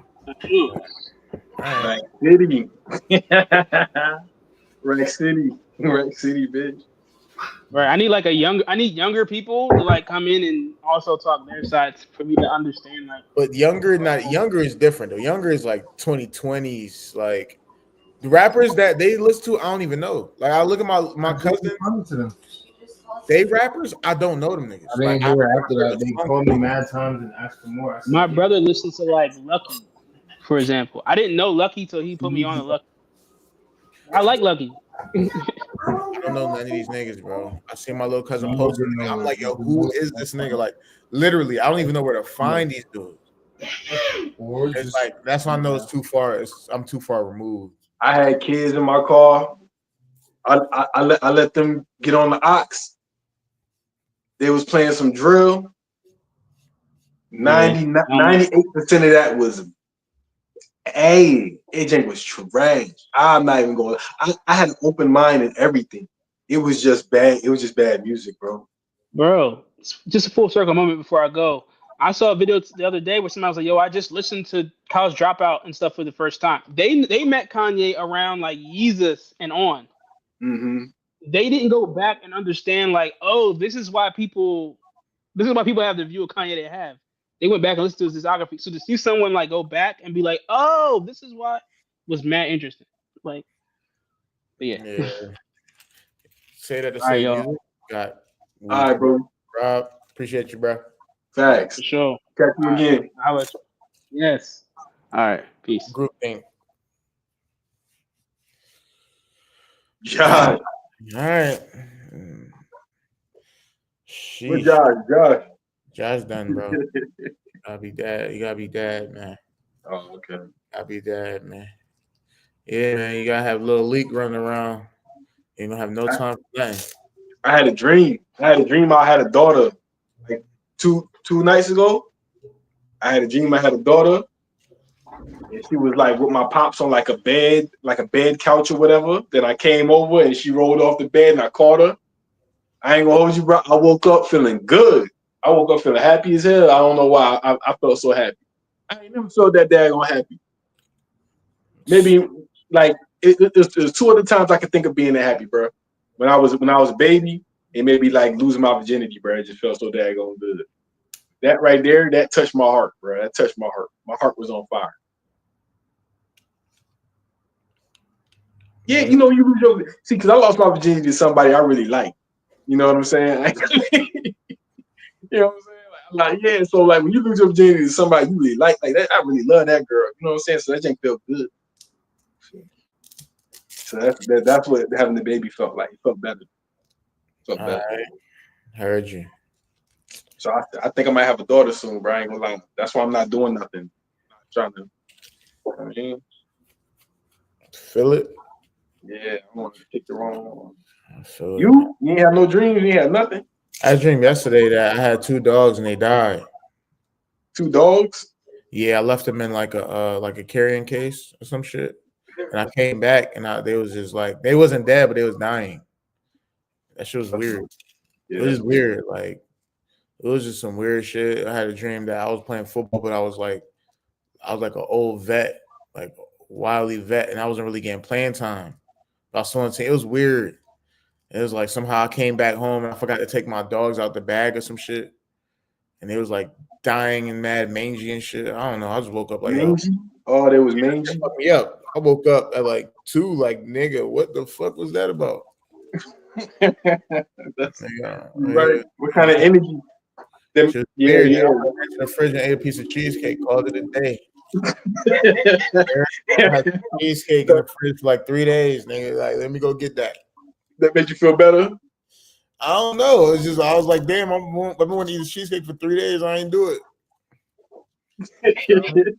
I just had some cake last night, boy. That jank was fire. I ain't gonna lie, that cake was fire. I ain't gonna lie. Like the little ass Ramadan fast shit, that shit is interesting, y'all. Why?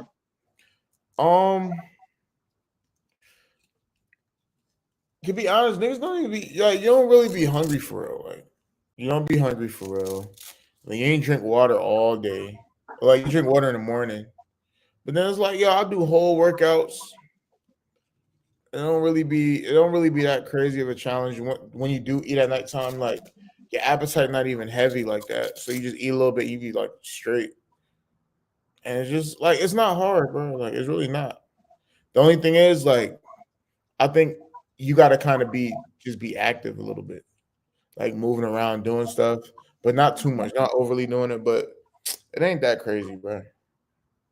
It's like it's a good just a mental reset kind of thing. For you? Yeah. For you, it's more of a mental thing for you. I mean, that's what it is. It's just mental. Like I just like just do stuff, challenge yourself, different shit. You know what I'm saying? I'm not in there like, oh, I'm the fucking Elijah Muhammad, nigga. Like, you know what I'm saying? I already do, nigga. It's just more so just a challenge, a mental challenge type shit. That's it. I had a theory on it. I I don't know if I told you, but like one day I just had a theory on why they created Ramadan. Because it's like when people, the same thing happened in the wintertime. When people eat in the wintertime, like they was eating for the summertime, and they cross that bridge between fall and the winter, they get sick. So it's the same thing. When people cross that bridge from the winter to the spring, and it's a seasonal change, and they don't change how they're eating, they get sick. So when you're fasting, you're voiding your system of a lot of things that was sitting in you that can't make that shift with the seasonal shift. So your body is expelling all them toxins. So that's why I feel like the fasting is for. So it's like, I ain't gonna lie, I've been fasting low key for a minute. So I don't really participate in Ramadan because I fast whenever I fast. You feel me? Like I fast often. Some days I'll go just, I go throughout the day not eating nothing, not eating heavy, right? I might just have grapes and cheese throughout the whole day. Eating grapes. Like grapes and cheese. Grapes and cheese all day. You know what I'm saying? Or like I'll steam some broccoli, you know what I'm saying? And then come dinner, I won't eat nothing. You feel me? I'll just eat one big meal and I'll just eat grapes and shit throughout the rest of the day and not eat nothing for dinner. So I don't participate in Ramadan for real. At least I don't do it how they do it. Yeah, but you ever just fasted like for an allotted amount of time? It just seems 3 days like, at the most. But I'm saying it just seems like more so you're just doing it just to do it your way. Like I'm talking about in terms of like, I'm not gonna eat between 6 and 6 or 6, 8 and 8 or wherever the fuck it is. I've done that before. More structured. That one is like it's more structured thing, is what I'm saying. I've done that, but the reason I don't do that is because people who do that, they might wake up before 8 o'clock and eat their food. That way, they're sustained through 8 to 8. Me, if I do something like that, and I normally eat at 9, by the time I get situated to eat, it's already 8, and I haven't, so you know what I'm saying, I haven't eaten nothing prior, and I'm going through the whole. But that's part of the fast, is what I'm saying. You understand? Yeah, like the lifestyle change. You're making a conscious lifestyle change. Now you got to get up earlier. Now you're actually putting a change to your routine, and that's where the fast is not just about the intake of food. It's about how you choose to prepare, how you like all. And that, I think if you do that, then you'll see like a difference. Like you'll understand. I get up early, but I won't eat. If I get up early like that, I won't feel the need to eat. But I hear you though. I hear you. But that's the, you know what I'm saying? That's the difference though. Yeah, like you have to change your how we have to change your conditioning. You're right. That's the fast. It's not really, oh, I'm intaking this, I'm outtaking that. It's like, nah, damn, I know that I got to be somewhere at 9 o'clock or 8 o'clock. And I usually get up at this time with just enough time to take a shower, this and the third. Now you got to reprogram your whole shit. So I think it's about just the reprogramming of your stuff. How do I tie that into being a generator? Because that don't feel good, my nigga. That shit don't feel lit at all. It don't feel like something I feel inclinated to do. It might be something that I could do that could change a trajectory of my, you know what I'm saying, of my life or whatever. But it's not something I feel like. It's not about being a generator. I got nothing to do with it. Well, as I'm trying, I need it all to congeal. I need it to congeal together. I mean, you don't have to do anything. I'm just saying that the perspective you're looking at it, you're saying I already fast. Basically saying that you don't intake food and stuff like that to a certain amount or a certain type of food or eating is heavy. For a certain time. Yeah. I'm saying the change for you would be in the routine. Right, yeah. I'll peep that. That's what I'm saying. So it's like you're looking at it from the intake side. I'm saying this routine thing, and you're saying changing the routine is not wavy. Same way somebody would be like, yo, not eating my regular food is not wavy. Is what I'm saying. That's why it's not wavy. Go try some different. That's the whole point. Like try some different shit. That's the whole point. It's not gonna be wavy because you ain't do it. I don't mind changing my routine. It's about what routine am I changing and what will it yield? You see what I'm saying? That's why I'm like, okay, for instance, right? Like I start eating broccoli because I research about what I can yield from broccoli. I have, you know what I'm saying? I have a concise, I know where I'm headed. Right? Yeah. I'm So saying I'm not telling you to do it. I'm just giving you the perspective. If it don't make sense, I am. But see, I need it to work for me. So I would like to change my lifestyle. I would change my lifestyle if I knew what it would yield for me. And what like okay, so if I had to wake up and do this and do that, and it would yield this for me, all right, I'll do it. But you don't know if you eat broccoli, you don't even know it's gonna happen. I have a strong suggestion of what will happen. But that's only because you just decided to have that. You know what I'm saying? I had to do the research. Yeah, I did the research to it. I know if it provides my body with these type of things, and it's right there, it made me feel this. You know what I'm saying? It's easy to do. All I have to do is commit to doing this. All right, cool. No, but you just made that determination. You understand what I'm saying?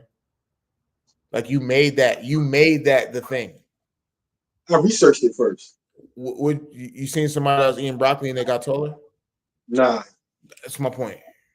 Nah, but like I didn't see somebody eating broccoli. Well, to be honest with you, the taller thing didn't come from the broccoli. That's just what I observed from when I saw the broccoli, and I saw like pause how erect it was and just strong, and then it's like a tree. I said pause. It's like a tree, and trees grow up, you know. And I know I want to take on some of those aspects, so I don't want to stop growing, and I want the cells in my body to keep growing. I'm going to eat things that influence that. That's what I'm saying. You made a distinction for yourself. That's my point. That's right. I can see the distinction and I can see the correlation, and I did it. So if I can see the correlation in between a certain, because I go to bed at like 8, bro. I go to bed at like sometimes 7, sometimes 8, and I wake up at 3. Feel me? I wake up at 1, and I be up till about 5 o'clock. Me too. See what I'm saying? So if I can see the correlation between something and it makes sense, I commit to it. But that's why I said I see the correlation between fasting at this time crossing into a seasonal change. Feel me? So I know you made that determination is what I'm saying. Like you are architecting the frame that you're looking at something through. And what I'm saying is if you want to build a house that looks like this, you can build a house that looks like this for this frame of thought. What house? What house? From what? A framework to say that fasting is to clean out the gut so people don't get sick. You built that framework out. And you said, that makes sense. It makes sense. It makes sense because you made it make sense for you. That's what I'm saying. That's why it makes sense. Huh? Yes, fact. Somebody else can look at that same thing and be like, no, I don't understand what you're talking about. I don't agree. I don't see how you could look at that and say it don't make sense. I'm trying to tell you something. I'm trying to tell you that there's alternate universes that's happening simultaneously. No, I feel that. But what I'm saying, all right. When I do, I can listen to somebody say something and I can see their perspective on it. For sure. But it has to make sense. It doesn't have to make sense for me. It just has to make sense. It doesn't have to make sense to my life, but I can see how that makes sense for you. But what I'm saying is that you're choosing to look at something through a certain lens. Like, for instance, you just talked about broccoli, right? Yeah. Boom. I made a notion that broccoli wasn't a natural vegetable. Right. And people who would be looked at as authorities in the space, whether it's Dr. Sebi or Lila Africa, whoever the case may be, they may vie against broccoli, even consuming broccoli, saying it's highly acidic and this, that, and the third, and they're all for alkalinity and stuff like that. So if you explain your explanation to them, they would highly disagree with you. You understand what I'm saying? Because of the framework that they're looking at stuff through. Regardless if you said, I looked at how broccoli grows and this, that, and the third, all this other stuff, that's irrelevant to the perspective that they're looking at it through, because they're looking at it from their perspective that makes sense to them based off their research. And that's what I'm saying. I'm saying is you can be the architect to all of these things is what I'm saying. That's all I'm saying. All right. So my rebuttal is like this. It's like, I would look at Dr. Sebi and Lila Africa I look at their body type and I'd be like, I don't want to look like them. That's my point. You see what I'm saying? So you're building a framework. You're still right. That's a fact. So if somebody is doing something in their life and I'm able to observe that and I want that for myself and it makes sense, then I would do that. For sure. I don't know anybody that's doing Ramadan that's yielding something that I don't have that I can correlate to Ramadan. Even though you're saying it's a sequence of which I live my life. I'm not telling you to do anything. I just want to be clear. No, I understand what you're saying. I'm not even talking specifically about Ramadan. Period. I know you're not, bro. I know you're not. I'm saying though, for me to change my life by changing my, what did you call it?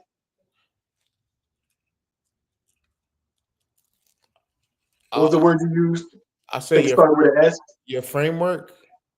Yeah, like you know what I'm saying. Like if Ramadan was from 8 to 8, and I had to wake up at 7 and then eat something so I could sustain myself from 8 to 8. If I saw what that yielded for somebody, then I will adopt. I can adopt that. I would research that and adopt that.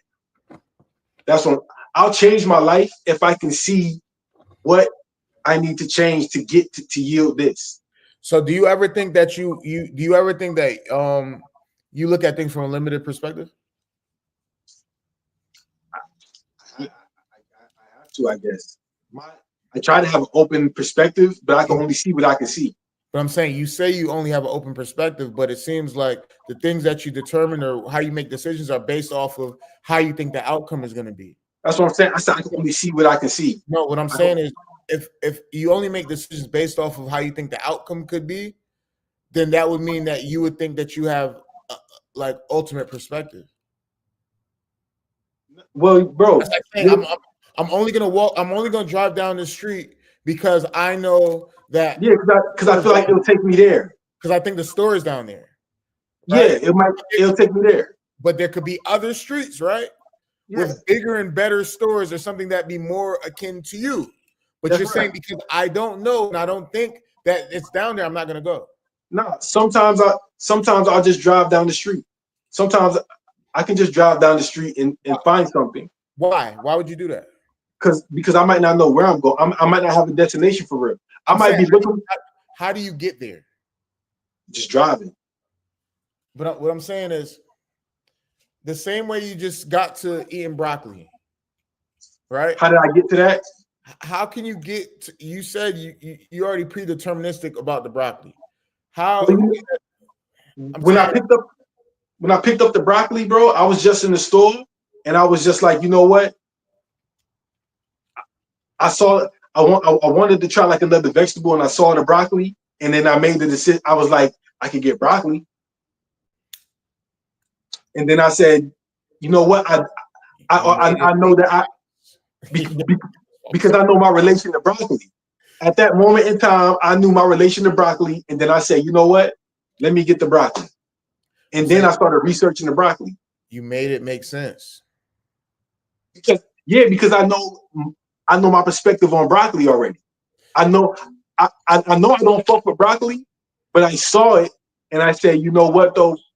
I hear so many people talk about broccoli, eating the broccoli, right? Especially people who be into their fitness and everything like that.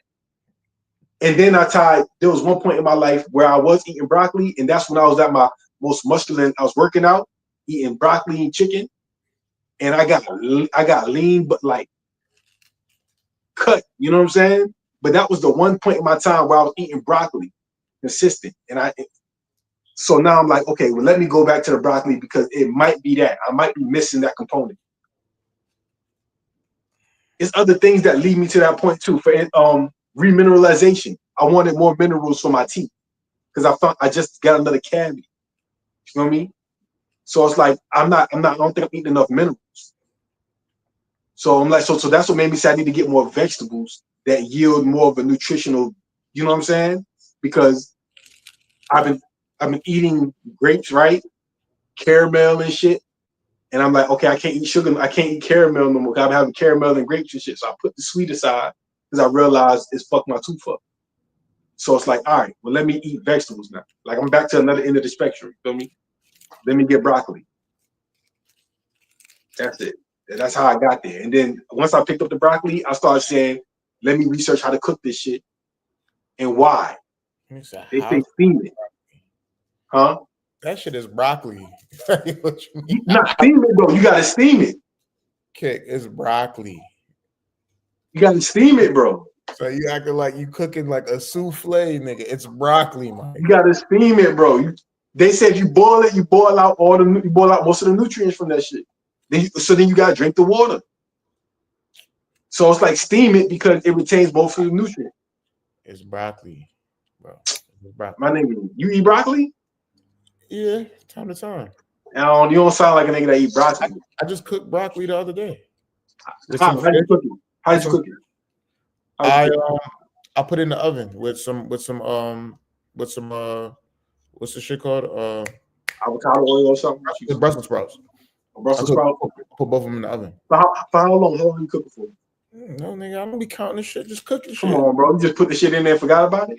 I've been cooking for so long, nigga. I don't measure like that. It don't even. This shit don't matter no more. It don't matter. You just cook it. So you just so all right. So was it brown when you took it out? Was it like?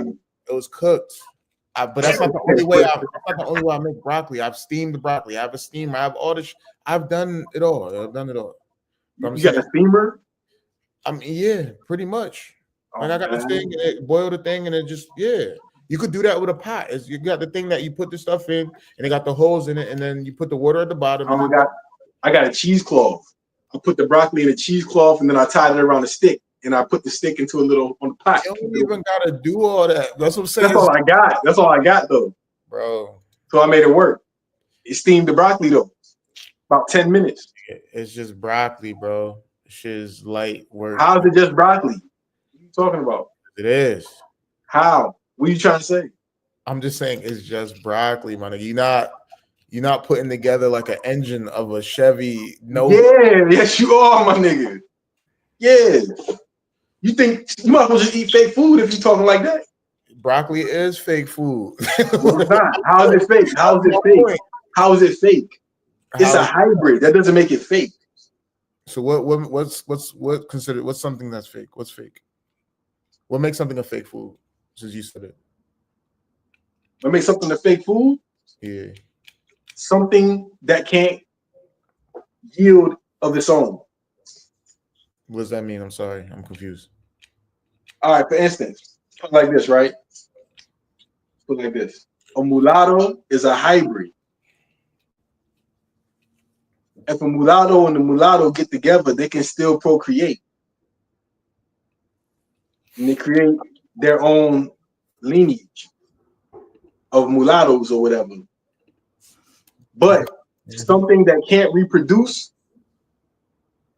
it has no. I don't think it yields much benefit. It does have nutritional value, but it won't be as strong. But something that's fake is something that you had to manipulate to a degree to exist, and you have to consistently keep manipulating it to exist. See, like I said, you're making it make sense. Let's see what you asking what fake is, bro? I know, but no. Don't look up. Are you know what I would look up?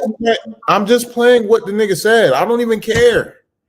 It's not about being right or wrong. It's no, it's not about being right or wrong. But my thing is this: what I would look up is how does broccoli grow? Does broccoli grow on its own? Can I just see what he said? That would indicate to me whether broccoli is real or fake.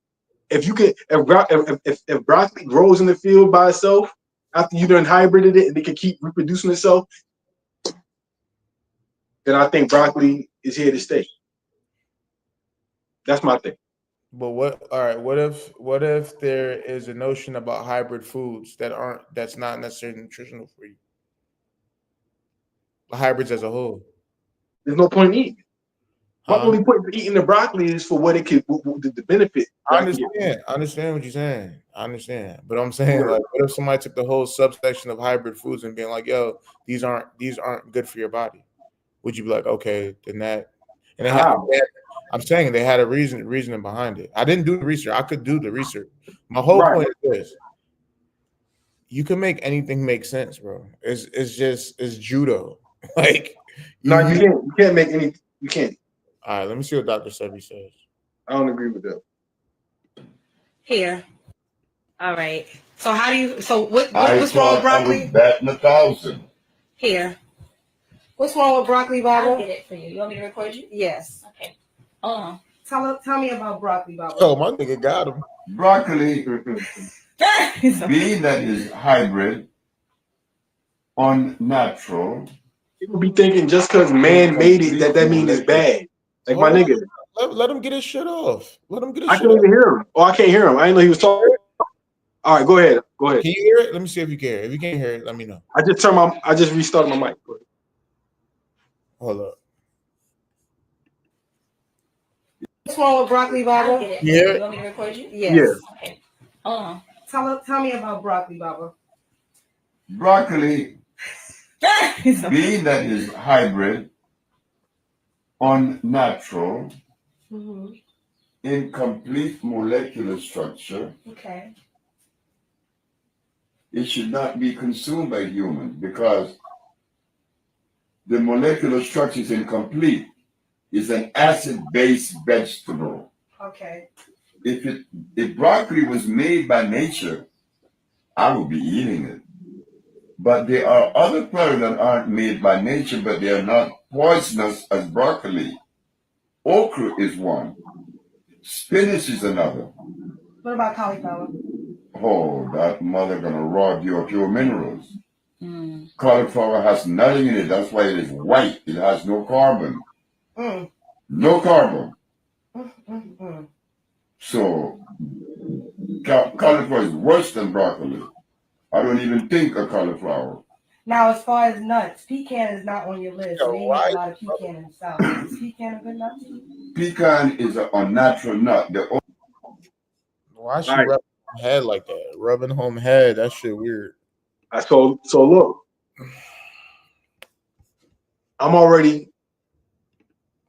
I have heard before I got the broccoli, there was a woman telling me to eat okra. And I was like, eat okra? I ain't never ate no, you know what I'm saying? I only eat okra when it's like chopped up and served with something. So him saying that made me think like, okay, maybe I was supposed to get okra. Maybe I was supposed to do the okra. But like you know what I'm saying? Because that's God be talking to you like every time. So just the fact that you talking to me about that made me think like, you play that's like, okay, maybe I was supposed to get okra. Yeah. You know what I'm saying? Maybe I was supposed to get okra, but I opted out and got broccoli. Malik crazy. Yo, every time he get another piece of stimuli, he be like, over here, over yo, here. Maybe I was supposed to get okra, bro. I said, yo, I could be wrong. But Cat said okra. I'm like, yo, I be hearing about okra. Like, that's another thing I don't be feeling okra. But maybe I need to try it out. Yeah, okra. I only really cook okra when it's probably in some soup, or I'll cook it with my fish or something. Like I'm like steam some snapper and I put okra in it. But just to eat okra like that, the texture for me ain't really like something I like. I don't like slimy foods like that. But maybe I just haven't had it prepared in a way that I could be like, I can eat this all the time. Feel me? But so maybe you gotta experiment yourself now. Like, I gotta prepare it this way. I'll come across it when it's time. How? So when someone presents it to you, basically. Yeah, I'll come across it when it's time. Well, that was my key right there. So now I might go out, go to the Jamaican store, get me some okra, come back, cook it. I'm about to look up the benefits of okra right now. Yo. Malik, you like you know how women get affected by regular commercials? You get affected by health commercials. Nigga, any help? Nah, it's not that easy. It's not that easy. It's not that easy. Because I know for a fact I don't fuck with cauliflower, and that I always knew something was wrong with cauliflower. Cauliflower is trash, bro. It's been trash. My soul been telling. That shit is trash. Cauliflower, buffalo, fake buffalo, and all that shit garbage. Trash. I know that. But the correlation, somebody said okra before. You said I pay attention to the messages, bro. That's what I'm saying. But I'm saying, like, you making it make sense is what I'm saying. That's why it's funny. That's why we just had a whole precursor 20-minute conversation. I played one Dr. Sebi. He said, "Oh damn, maybe I was supposed to get okra." he said something. Yeah, you see, I ain't say spinach. I ain't said nothing about spinach. I'm saying, what happened to everything else that came before that? I didn't drop broccoli. I didn't drop my argument on broccoli, but I'm like, yo, I need to add okra to my shit for sure. I'm still fucking with broccoli. You can't think I'm dropping broccoli. I'm not dropping broccoli just because that nigga said it. You tripping. I'm not dropping broccoli just because the nigga said it. No, once you're done with it, you out of there. I gotta see what it yields. No, I'm saying once you're done, like this batch you bought, you going to the okra. It's a fact. I'm about to go to the okra now. What you mean? What the fuck you waiting for? What we waiting for, my nigga? Yo, I'm gonna do 30 days of broccoli and then switch over to okra and wait 30 days. I don't like wasting time, my nigga. I'm trying to get somewhere. It's hilarious, my nigga. What? How's that? Yeah, you funny as hell, nigga. God damn, that's funny. I'm getting okra now. I'm not wasting no time. I don't have no time to waste. Nah, my nigga. Pull up an okra video. Let's look up okra. What do I type in? Let's look up the benefits of okra. Why? What you mean? Why? Learn something. The benefits of okra. I don't care. I do. Let's look it up. Yeah. What the fuck? Bro. You said when it's presented to you. I know, nigga. Go on your own. Nah. Pull it up. We're not doing nothing else. Pull it up. I'm about to be out. I'm about to dip. All right, when you dip, you dip. But right now, you here. Just pull it up. I'm dipping. Hey. Crazy, yo. I'm on my way out. All right, nigga. YouTube. You can just YouTube it, my nigga. All right, whatever. Heart health. Rich and see, they give you the bullshit shit. Like, let's just see what Sebi says, because that's fun. I just want to watch it. I don't want to watch no random. So you only take shit from Sebi? Nah, just because I just want to hear what he got to say, because we just already started with him. Sebi means something to you. Sebi means something to you. I don't care about that, nigga.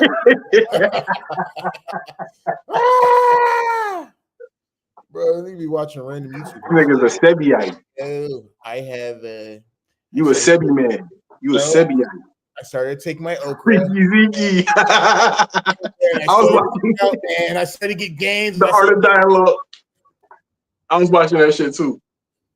Let's see what Freaky Zeke talking about. Nah, I'm bullshitting. Over okra? Pull up the Zeke. Yeah. Fuck it. Freaky Zeke talking? I ain't gonna lie. I like the way Freaky Zeke tells stories, yo. Yeah, I do. Yeah. He animated. I don't feel like Home be lying either. I don't feel like he be lying. It'd be too colorful. The emotion be in it. And then, like, yo, we had to come up with the money somehow, yo. We were starting from the floor. I was in Ohio. That was a hard story, though. Mm-hmm. I didn't know that. I ain't know they was in debt, so that's why he had to get it in Ohio and get it from the mud. He's saying 2 ounces, and then really that's fire, right? That story, bro. I didn't know there was almost damn 2 million in the hole. That's fire. Out of the hole, and then they were able to sign the Rockefeller. Because Cam don't never tell that part. Niggas don't never tell the part where it get ugly, yo. That's why I see what I'm saying. Spoke to Dame. Dame stepped to Cam a long time ago with the Rockefeller shit and was like, "Listen, man, here go 2,500. Let's get this shaking." Cam like, "Nigga, just offer me 250. I get back at you." You know what I'm saying? Spun on him, but I don't know if fucked it up, but I do know has $64 million and motherfucking 2 albums came out, the Wu soundtrack and Cam. Sony dubbed that nigga. Left Cam in the hole. We fucked up now. Cam like, fuck it, I know Dame. He buried his pride. You know what I'm saying? He was like, fuck it, let me go holler at Dame back then. Then once we got to Rockefeller was, you know what I mean? They was hovering on their own accord. So luckily, motherfuckingly, Cam knew Dame. Because if Cam ain't no Dame, the story of the Diplomats wouldn't be. So he ran over to Dame, and Dame is, you know what I mean, is like a mentor. And we shook it up from there. How was it like when y'all first got there? Is you crazy? We on the motherfucking rock. Jay over there, Bleak over there, Beanie over here. We running crazy. Is you crazy? You on the rock. JC, everything is over. Side note. I think this nigga Art of Dialogue, he got Vlad all the way up out of there. I said that shit on a video yesterday. I said, yo, thank God for you, bro. I got tired of Vlad interviewing himself on other people's interviews, my nigga. Like I was watching Vlad interview Chopper. I said, yo, Chop, I want to watch this shit, but Vlad keep talking about himself, my nigga. I gotta go. Yeah. I like him on Art of Dialogue, but Vlad. Dialogue is straight. Also, another side note, you ever watch the Young LA's interviews, yo? Young LA's the rapper? Yeah. Yeah, I watched one of them Johns where he broke down crying. Ain't no money strong. Ain't Yeah. Ain't I right? He started to downplay himself and the host. Yeah, I saw that. I ain't gonna lie, Young LA, Home got a couple interviews that's entertaining. Oh, it's entertaining. I could tell. I think he's playing it up to go viral too, though. Yeah. He's still Young LA, so he not, you know what I mean? I'll probably pull it up after. I'll probably pull it up now. Ain't he like a junkie? Huh? Ain't he like a junkie? I think he had a drug problem. But I think that's what I'm saying. I think him and the the dude, you heard about the altercation between him and the dude Ali Boy? Yeah. I don't know if that's all the way official, Slim. I think that's a play. I ain't gonna lie. The recent one? Yeah, like their recent run-in back in the day. Because way back in the day when he was like, "You ain't ordinary, bro." You ain't seen that when they jumped him? Yeah, yep. And that part 2, Honey Buns a Day.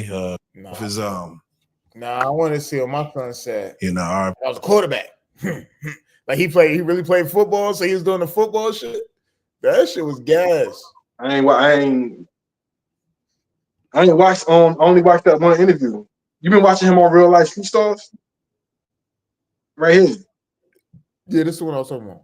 Okay, go ahead. But then the interview on this joint was going too hard, trying to make him cry, my nigga. You too hard for a viral moment, money. Like, God, any message you want that's what I don't like to do, yo. Hey, you recently spoke on. Man, that shit was just. How do you go with? I didn't see you come with a few different hairstyles. You didn't pop your shit so many different ways. Is that part of just the new Young LA? It's a mohawk. It ain't nothing but a mohawk. The NIB. I know. I hear Rich Boys throw some D's get used by SZA and Drake on the 30 for 30. Has anybody ever tried to use the NIB? I don't got time to go through this shit. I don't like that interview with yo. He whack, and he was trying too hard to make him cry, like saying the same. He's going for viral moments, yo. Anytime you talk to a prison dude, he goes straight to the prison rape stories. He be trying to. Have you ever seen any guys trying to take someone else's manhood and then he love that conversation, bro. Shit, crazy. I be trying to think like, yo, if I got to interview Young LA, told him to pull up, how would I conduct the interview? Like, would my shit be fire, or would I just be on some low hanging fruit type shit? To be honest, I don't even think I would ask a nigga about themselves, but then I'll go off into some other shit. Like what they believe in now. Like what's the, you know what I'm saying? Get in that back. It's ways to get that type of shit from people just by being real. You just having a real conversation with them. you're gonna get some real shit. But if you're just looking for the viral shit, the response they're gonna give you is gonna be lackluster. As long as you get a yes or a no, then you feel like you could go viral, but it's still gonna be a lackluster response. Unless it's somebody that's trying to go viral. Certain niggas go viral. They know they're doing. Like Boosie know how to go viral. That nigga, he tries to go viral. But he be real, but he also tries too. He play into it. Yeah. He can't go. It's hard to go viral with Vlad nowadays, though. That shit is so like, you feel me? On his own, he got his own little shit going on now. You see it? What? Boosie got like he's sitting in front of a camera in his own little like in his room. And the last I seen the clip, he was talking about whooping somebody for pistol whooping somebody for 48 hours straight, or 24 hours straight. He said, "Yeah, it wasn't a full."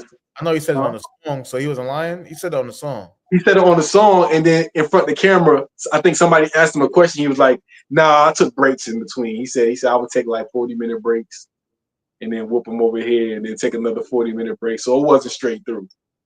And I said, I got to start tuning into this. That was the first clip I seen. Yeah, niggas getting tired of doing that Vlad shit, bro. You be on Vlad, and Vlad be trying to tell you your story is wrong. And that should go. That shit. Vlad is just a weird one. I'm straight. And Raw slapped him, right? Then Raw slapped him. But yeah. You talk to Vlad. Look, man. Vlad up there arguing that he slept with he got as many bodies as Boosie. What kind of body are you talking about? Like shorties. Could be true. Who knows? He ain't been doing it as long as Boosie, though. That's the thing. Like, I don't think homies. Why not? It's just a different lifestyle, bro. The kind of lifestyle that someone like Boosie, for as long as Boosie been having money, bro, he's in a whole different. He's in a different pool. Who, Vlad? Yeah, but Vlad not like. He's in a different pool, so it's a different thing going on. Check this out. All right, so check this out. For as many Vlad interviews as I watch, right? The one time now Vlad is talking about a threesome he had, but this is after he was chilling with Boosie. He was talking like you see one interview. You see one interview where you talk, huh? That don't mean nothing though. I'm saying you never hear Vlad talk about he did anything because Vlad gonna tell it. But that still don't mean nothing, bro. It don't mean nothing. It's people that don't talk about the lifestyles they live in, or they play into the certain character of how people know them. You don't know what, and he's in a different pool. That pool, I don't know what it looked like in that pool over there. That pool different. I don't even know. Based off the energy, though, just reading the energy. I'm saying, my nigga, it's a lot of shit going on in this world. A lot of weird shit going on. Yeah, you're right. You don't know what the fuck going on. You be thinking I don't know. I don't know what niggas is doing, like, bro. Niggas ain't like me. What my nigga Tone said? I thought niggas was like me. Niggas ain't like me. That should be. You be like, yo, what? But yeah. All right, you out? Yeah, go ahead. What you about to say? I'm about to say nothing, son. I just want to start talking about who. I'm over here talking about who these niggas fucking. That shit. Yeah, that's a good time to close. We good. Yeah, man. I'm out, yo. Fuck it. All right. Be easy. All right. Yep.